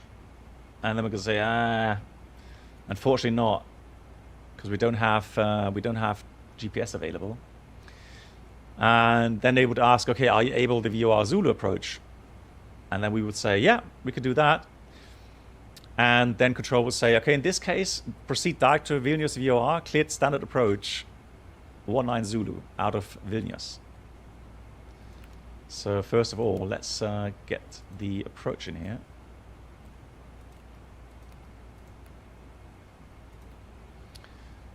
Approach via, no via, return, insert, then direct. Let's have a look.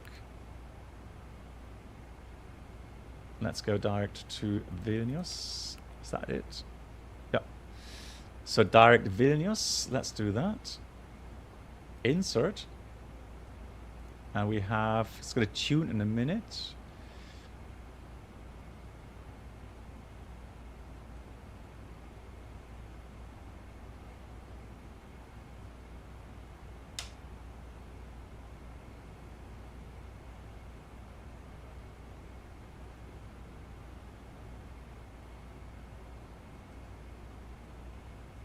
Unless my button is bound for some reason, but I hope not for the avionics.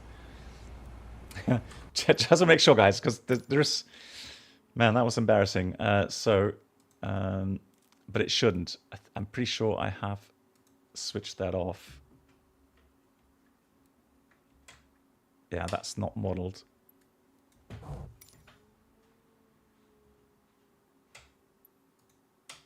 No, so I deleted all those profiles. So we're just maybe out of range. Yeah, we need the VOR. If we want to fly the VOR approach, we do need the VOR.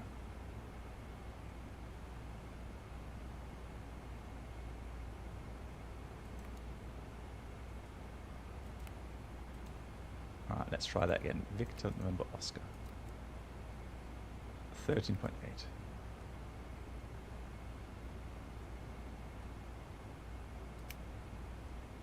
Ah, okay, that could be a bit far out still. So maybe because that is still a bit far out. I'm surprised. I would have thought that we can choose the approach itself, meaning no star. Oh, there we go. So that should work then. Insert. There we go. Now we get the procedure as well, right? So then I'm going to choose direct to Vilnius. And that should have the approach now. Yeah, it does. So that's cool.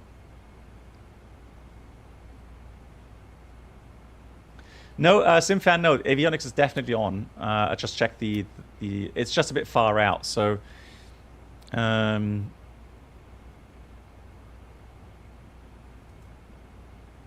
have a look. Golf Romeo Delta. Let's have a look if we can tune that.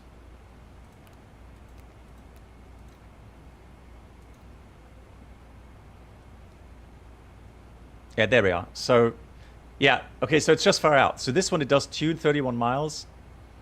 So all good. Skip all.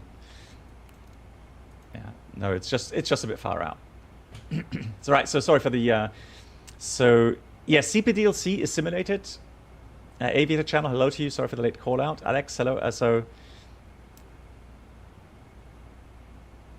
no, the auto brake off doesn't. What it does show is the brake low setting in here, on the sharklets, right? I think on the wingtip fences, I haven't seen that. So they have different flight warning computer standards. So let's start descent here, level 100. So so if I select auto brake low, you see it has that brake low, and that will go active once the auto brake is on. So that they have.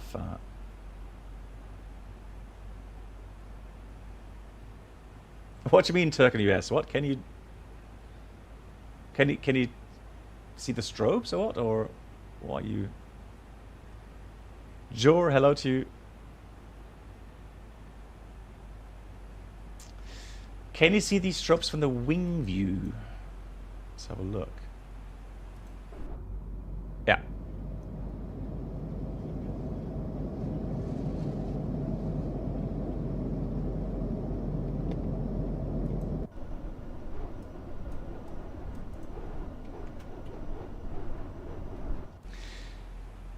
Yeah, SimFan, the thing is, I honestly don't know. I honestly don't know. Because I think I didn't see the brake low on the previous flight. But again, I was busy trying to manage my stream with all the issues I had, so maybe I just didn't see it. Yeah, Yoda, it always depends on what software standard you have.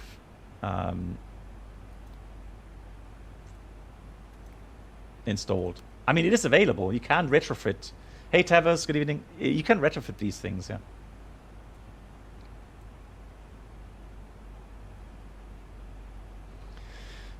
Is this better than the Phoenix? I don't make these kind of calls, really. Because everyone has different different preferences. I can only showcase what the add-on has to offer. And then, you know, it's up to you guys to decide.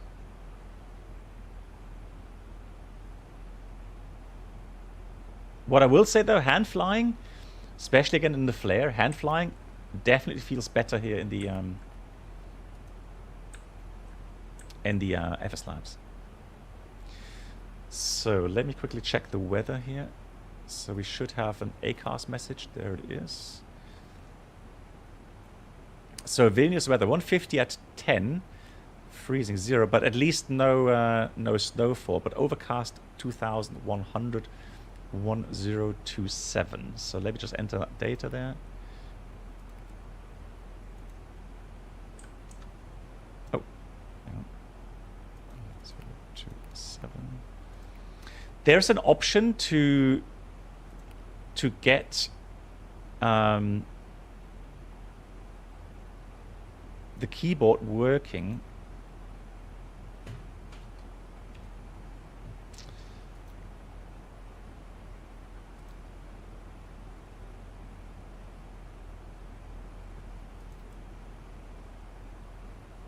But I'm a bit lost where I would set that, if I'm honest. I know there's a setting somewhere, and it gives you a yellow box around this. Options keyboard. MCU options. Options. Is it next page? Oh, there we go. Keyboard. So that's the thing, right? So draw MCU capture box. There we go. Now that has that enabled. Right. So if you then go to performance, right? So as long as you have that box now, I can enter, for example, there we go. Now, hold on.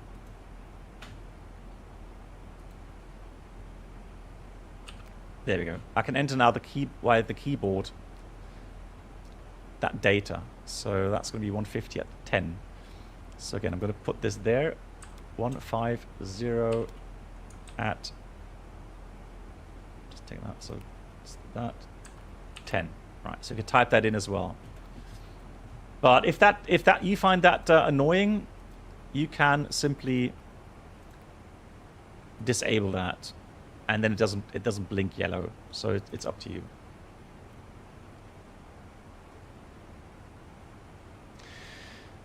The cons compared to the Phoenix. Now, I think a lot of people they keep quoting, for example, the textures, the cockpit textures are not as good as in the Phoenix. That's a tough one for me, because I'm not such a visual oriented person. But if if the majority says, yeah, I think the textures, VC textures in the Phoenix is better, then I'm not gonna argue with that. For me, on my monitor, so on my screen, I honestly have no complaints. The way it looks is just fine. And if it's not 100% as good as Phoenix, well, so what? Again, I don't get worked up about these things with the textures.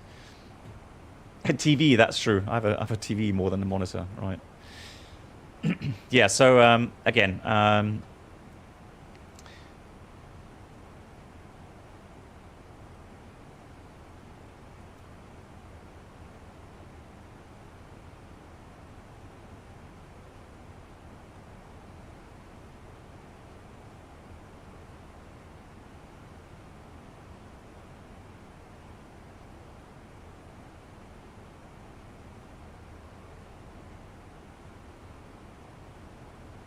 Yeah, I think okay, so one of the better things in the Phoenix is definitely that you have a cabin behind the door, so that you can actually open the cockpit door, and then the cabin is part of the, can you say part of a flight deck? Well, it sounds weird, but you know what I mean, right?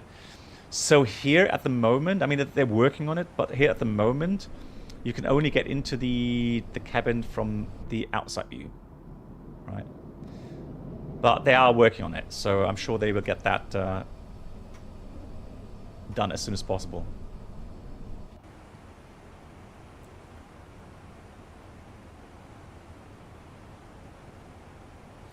Now let me just change that viewpoint a little bit.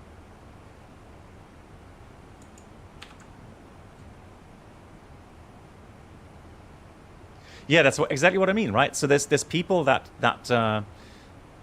will put more emphasis on these features, like the e-Technolog book or the better integration. So the GSX integration, I think you've seen that now, is definitely better here in the FSLabs. So if you're one of those people that you know, has more emphasis on these items, well, you know, then you're gonna find this better. But again, I'm not gonna speak for everyone, so.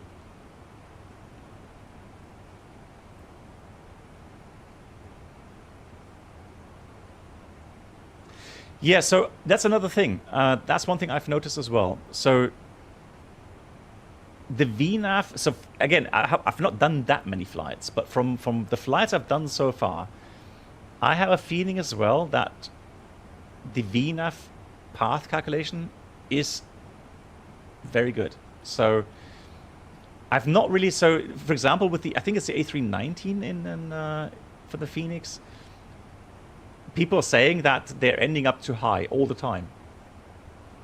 Right, so as far as I can tell, you know, engine power, fuel values, they just seem to be a bit more accurate here as well. So, but that's what I meant with competition, right? So if you have someone else coming into the arena, it forces the other add-on makers to improve their add-ons as well, right? So it's a win-win for us customers.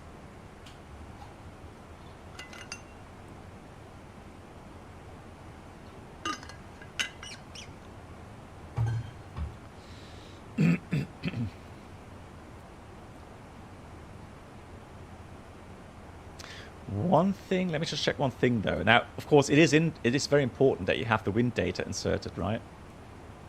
So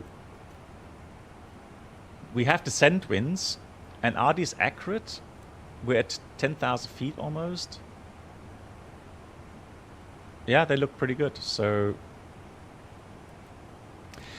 currently we're getting a little bit low. The aircraft should lift the nose a little bit because we are a bit fast.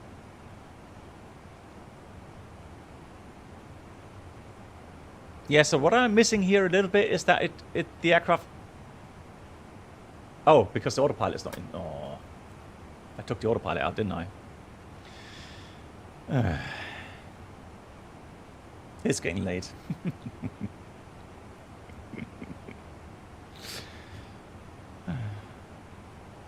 Guys, just forget about it, all right? Just, you know, go. There's nothing to see, all right? Well, would you believe it, right? You switch the autopilot on, and it lifts the nose. Who to blame now? Oh, that's a tough one. Chat. I blame chat. That's an easy one. Issue between the chair and TV. Yeah. There's no denying that. It's always bad.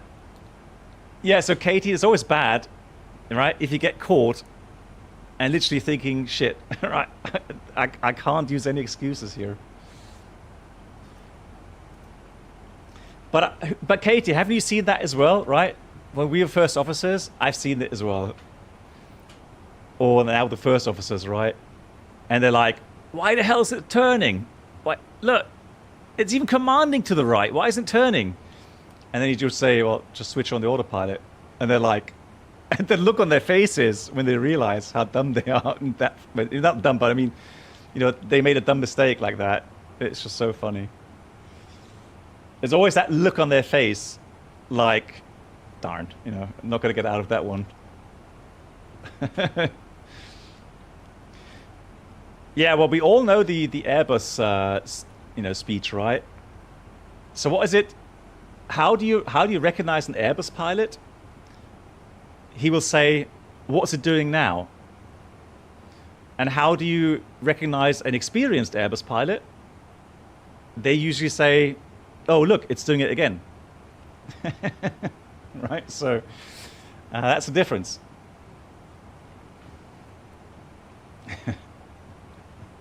Exactly, it's doing it again.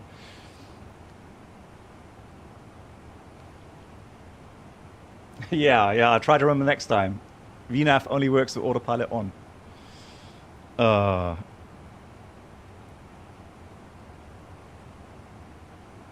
Oh, yes, Yoda. Okay, so here's the thing. Now, I'm going to be... Right, so I'll put myself out there, okay? I've done that as well. Right? I got onto the aircraft. There was a mechanic working on the aircraft, and the APU was off. However, that lovely person, he switched on the external power, but didn't switch on the batteries. Right? So I tried to turn on the APU, and it doesn't work. And I'm like, darn, man, well, hey, we need the APU, you know. It's hot passage boarding soon, darn. Yeah, okay, I'll call maintenance. So I'll call maintenance, and literally the first thing he says, are the batteries on? And I just want to say, look, it's not my first day at work, right? And I look up, and the batteries were off. And I'm like, oh no. It's one of those moments you just wish the ground would open up and swallow you, and you could just disappear. Yeah, I've done it. It happens. It happens. Not gonna lie.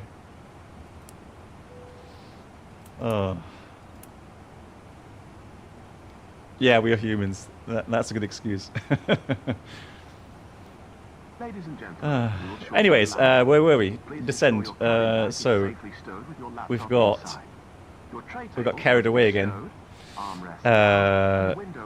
So we've got you now need to be seated with your seatbelt fastened, ready for landing. 27. Please help us by handing in any rubbish, newspapers, or magazines 27. you do not Let's want set to take 27, and then let's do the Toilets checklist. are no A little longer bit in low. service. Oh, minimums. That's the thing. VOR approach, raw data. Man.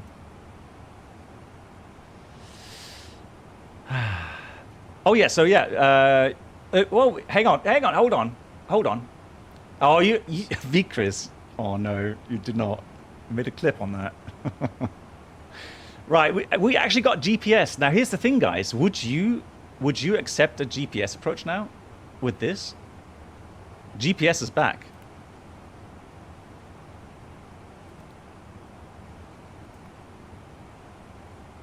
At this stage right now.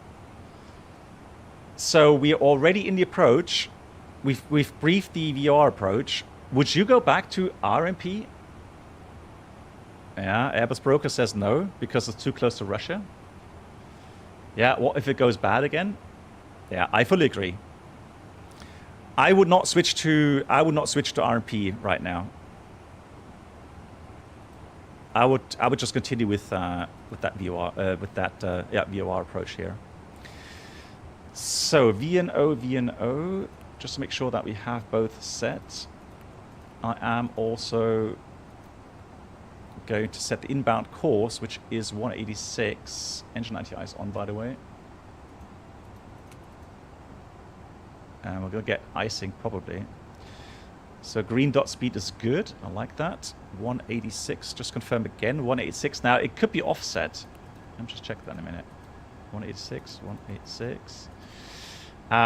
The runway track.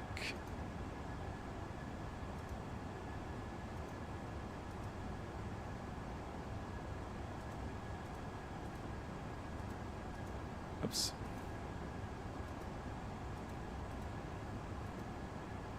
Oh, come on.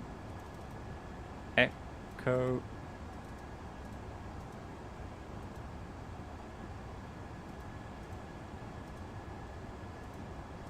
There we go. So we have... Yeah, that's a huge offset. That's like 8 degrees offset. That's going to look crazy. So that's not the easiest thing to do.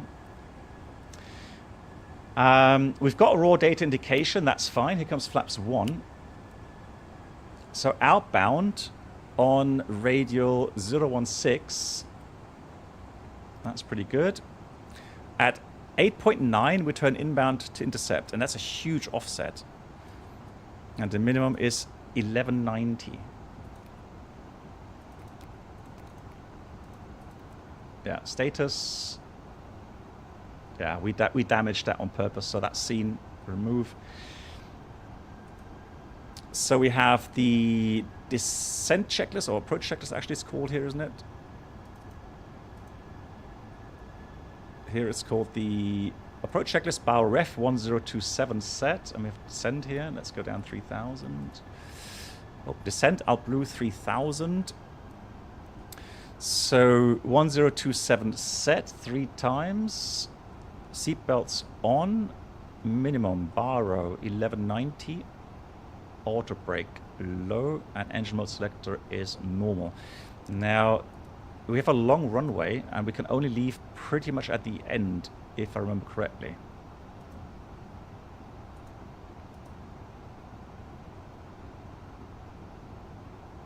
So anti-ice on. 19, 71 tons. Right, here comes flaps 2. Cabin crew seats for landing, please.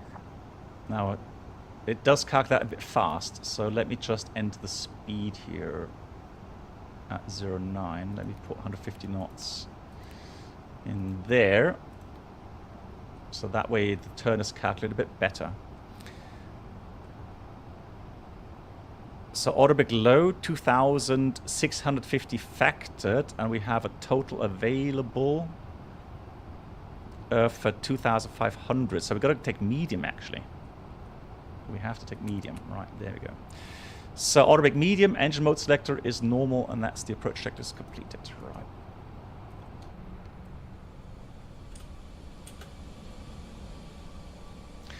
I don't know about you guys, I think Microsoft 2020 still looks really good, if I'm honest.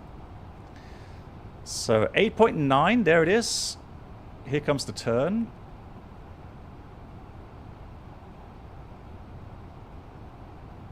So with the accuracy being high, we are allowed to fly this in nav mode. 2,500. It's checked.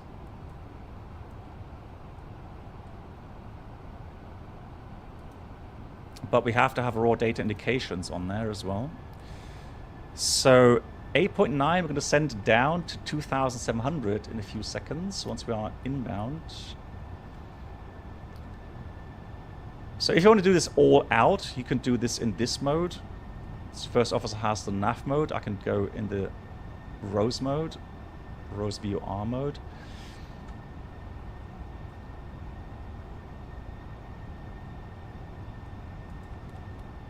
Now I'm going to go flight path angle. Gears coming down. There's the runway. Look at that offset. That's a huge offset.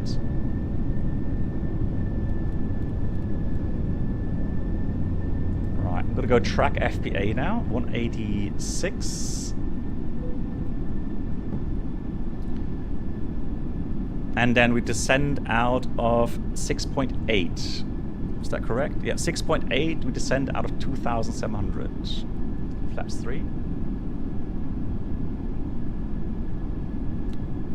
Oops. It's already flaps full. There we go. Flaps 3. And flaps full. Good on a track.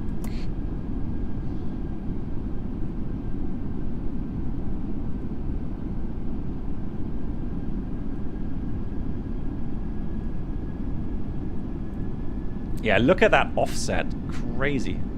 So 6.8 is almost there. I'm going to put 3,000 missed approach. Here it is. So let's go down 3 degrees.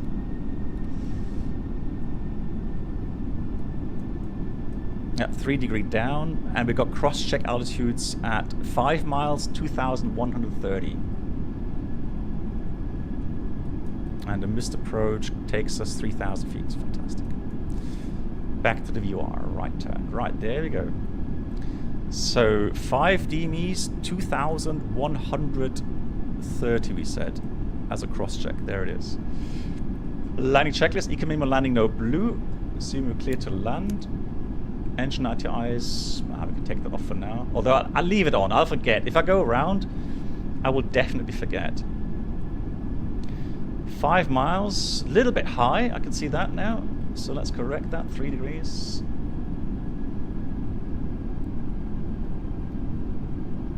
Already going manual thrust.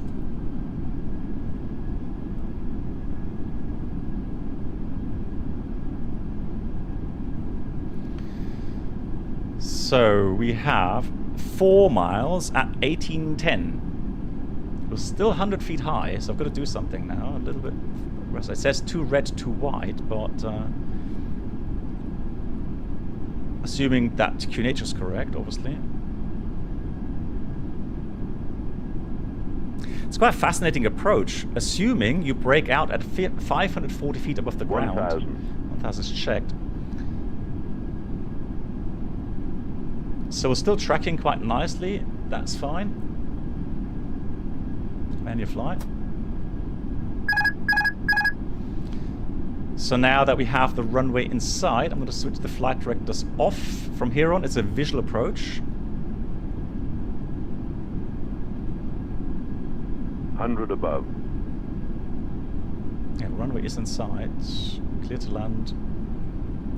Minimum. Continue. In real life, or in reality, this runway has a really bad slope. 500. 400.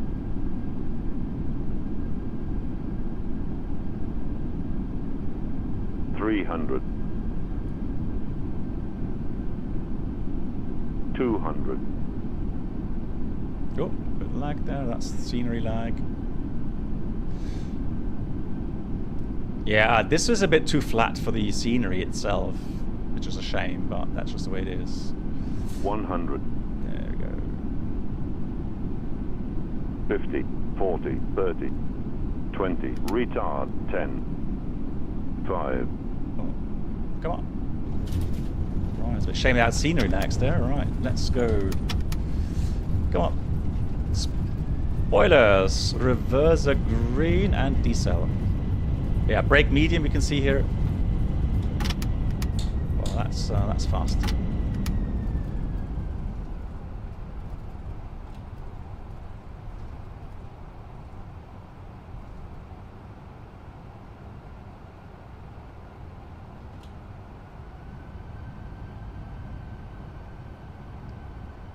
That bug, I wonder, you guys know this bug when you, hang on, when you move the viewpoint while you're braking, and it just keeps that, even if you release the brake pedals, it just keeps that brake pressure. It's really annoying. Hope they fix that in 24.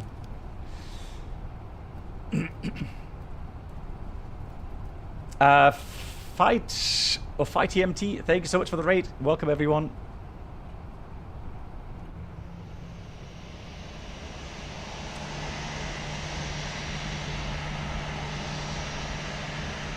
That's gonna get hot brakes for sure. Head tracking is the solution.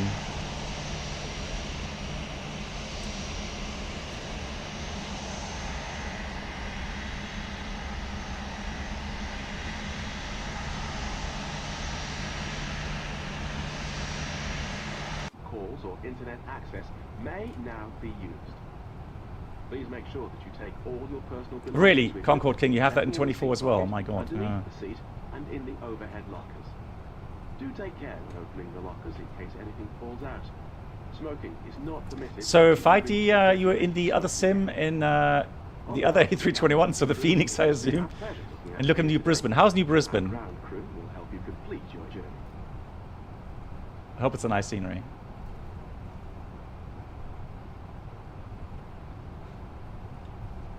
Wow, Vilnius looks so different now compared to when I was there last time.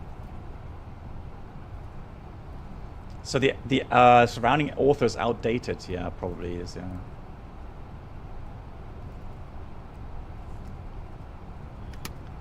Yeah, we'll check the IRS drift. Although now that we have, I mean, the IRS drift is not really dependent on updating of the position. So that is more. That has more to do with the quality of the systems.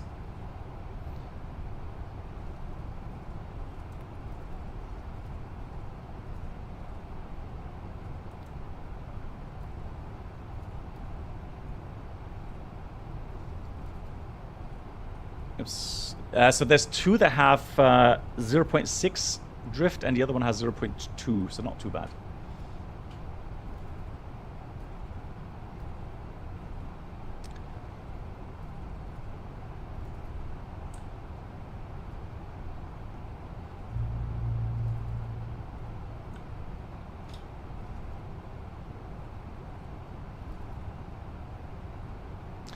The ground physics now, it was initially something I complained about on the runway.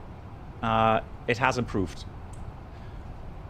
So I'll check again a little bit more detailed. I wonder if it also depends on the airport add-on regarding ground friction.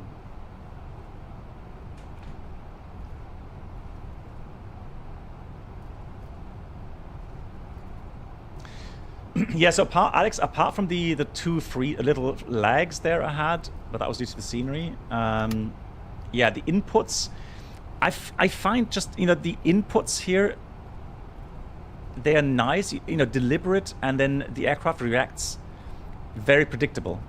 That's what I would like to say, yeah, predictable. There's no Istanbul, but surely they will have that ready at some point, right? Oh, let's go 50. Hang on, let's go position 50 here. So we go connections, services.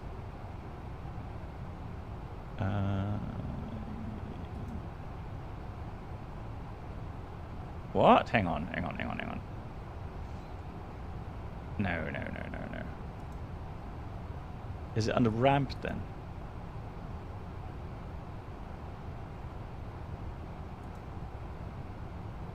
Yeah, probably.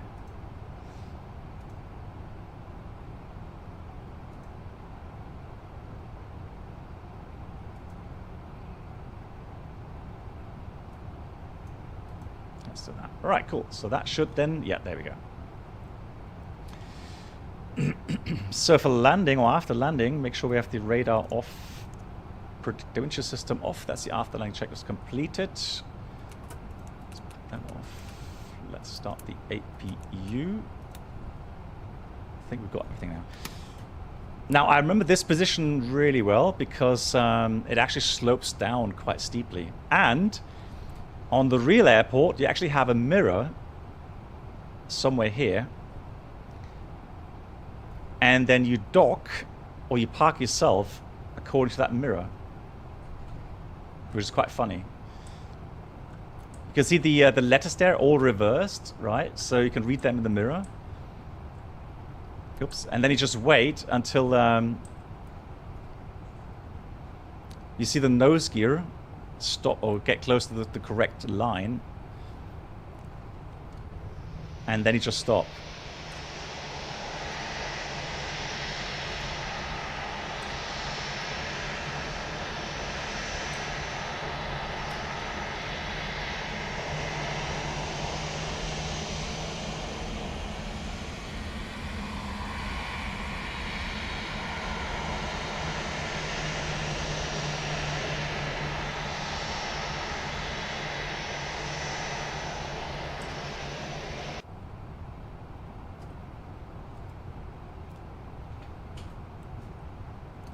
APU is running. Let's go this.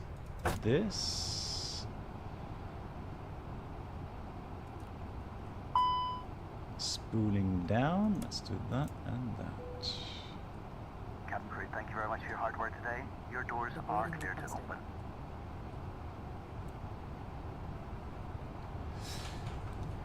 Yeah, FLS, once that's implemented, that will help with the approach for sure, yeah. Absolutely agree. Right, let's do that. Oh, there we go. So it's already docked. Fantastic. Cool.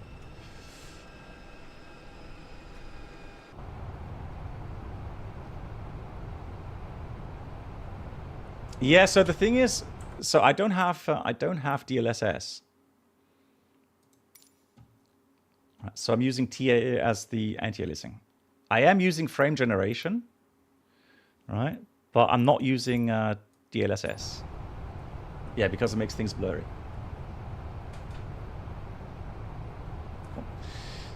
Right, Ladies and let's... gentlemen, your portable electronic devices must not be used until you are inside the airport. Ooh, When okay. disembarking, please take care. So we have parking, park brakes are chocks, Please park ensure brakes that you set, supervise your engines children. off, For your own fuel safety, pumps. do not walk underneath the wing.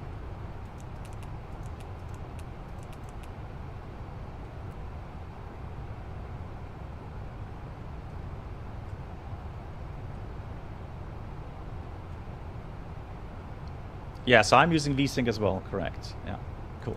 Right, got late. It's 1 p.m. here.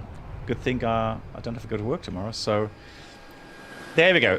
And I am very happy to see that, yeah, it's running very smoothly. So 60 FPS, really nice and smooth.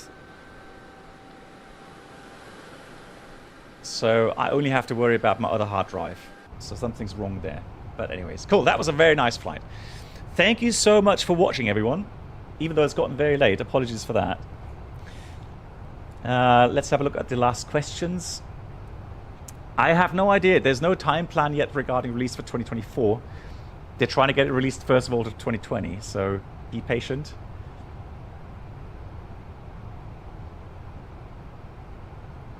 Yeah, that's true. So 321, you could reduce the thrust a bit slower to see how it behaves. But again, that's kind of the minute little differences. You could try on your own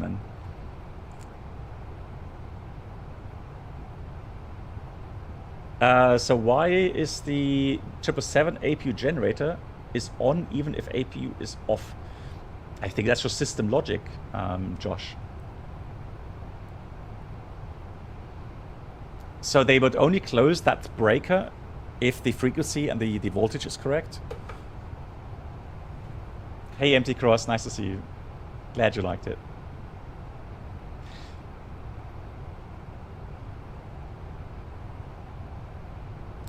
Cool. All right, so so now let me just quickly repair the fuel pump. Now it will not get logged. So again, anything that you manually fail, like this one here, is not logged. Okay, so just have that repaired like this.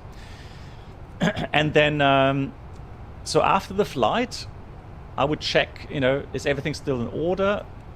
What's the oil quantity like? Right, anything else, or crew oxygen, anything that needs servicing?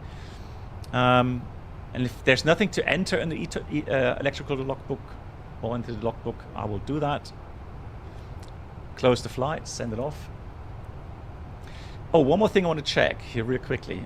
So flight history, look at that. So I can definitely say my landings in the FSLabs are better. I haven't slammed it yet. And I haven't overfloated it either, so that's not bad. I think I can live with that, right? Duncan. Have I been dunked? I don't think I've been dunked today, Duncan. Have I? Not really. Well, next flight maybe. We'll see. Then we can put this there. Right. There you go. All right, so guys, I'll try to stream on Sunday, okay? So Sunday I'm aiming for the next stream. And we'll definitely do one leg here, again on the tour. And then maybe I'll start the career mode in Max 2024. We'll have to see. Hastic one. Long range, we've got, well, mostly US. Well, we got things like Bogota, Rio. We're going to get Cape Town, Hyderabad, Montreal, Austin, Minneapolis, those sort of destinations. Is it really centralized? It's bugged. Okay, then we're not going to do it. If it's that bugged. Yes, Catherine. So on the next flight, we're going to go from here, Vilnius, to Helsinki. And then from Helsinki to Stockholm. That's the plan. And looking forward to see what happens next time. How the technical logbook fills up over time. Also, you have to remind me, guys, so this is a fairly fresh aircraft, but over time as well, the brake discs, so the dust from the brake discs, will collect around the landing gear here somewhere. So it should get dirtier as time goes on. Yeah, Catherine, you're always welcome. And anybody wants to fly along on VATSIM, please do. Is icing modeled? Yes. So even the icing pin indicator was modeled. Oh, and look at this. We actually have some ice on it now. Yeah, and this has effect on performance, on the aircraft performance. So you have to look at, and you have to check at the... luckily the wings seem to be fairly clean, so there's nothing there. And nothing there, so...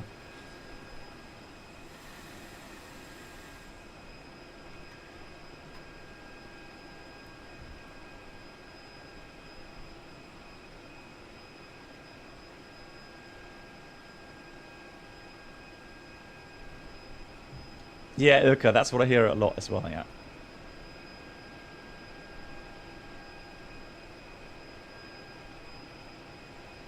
Nah, so guys, one thing I don't really like, and even the developers from FSLabs have said this, right?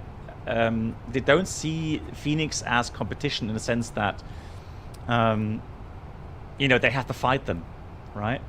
So as far as I can tell, FSLabs is just doing their own thing. So they've decided to bring the aircraft to Microsoft Flight Sim.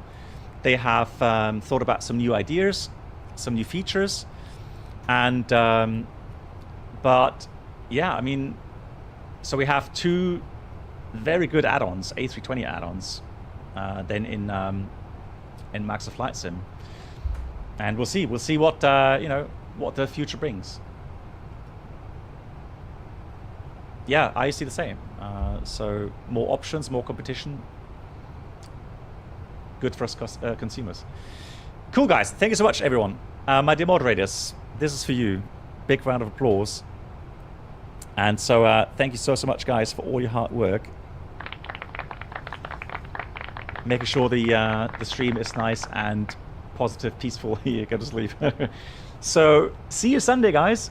Take care. Have a great time until then. Good night, everyone.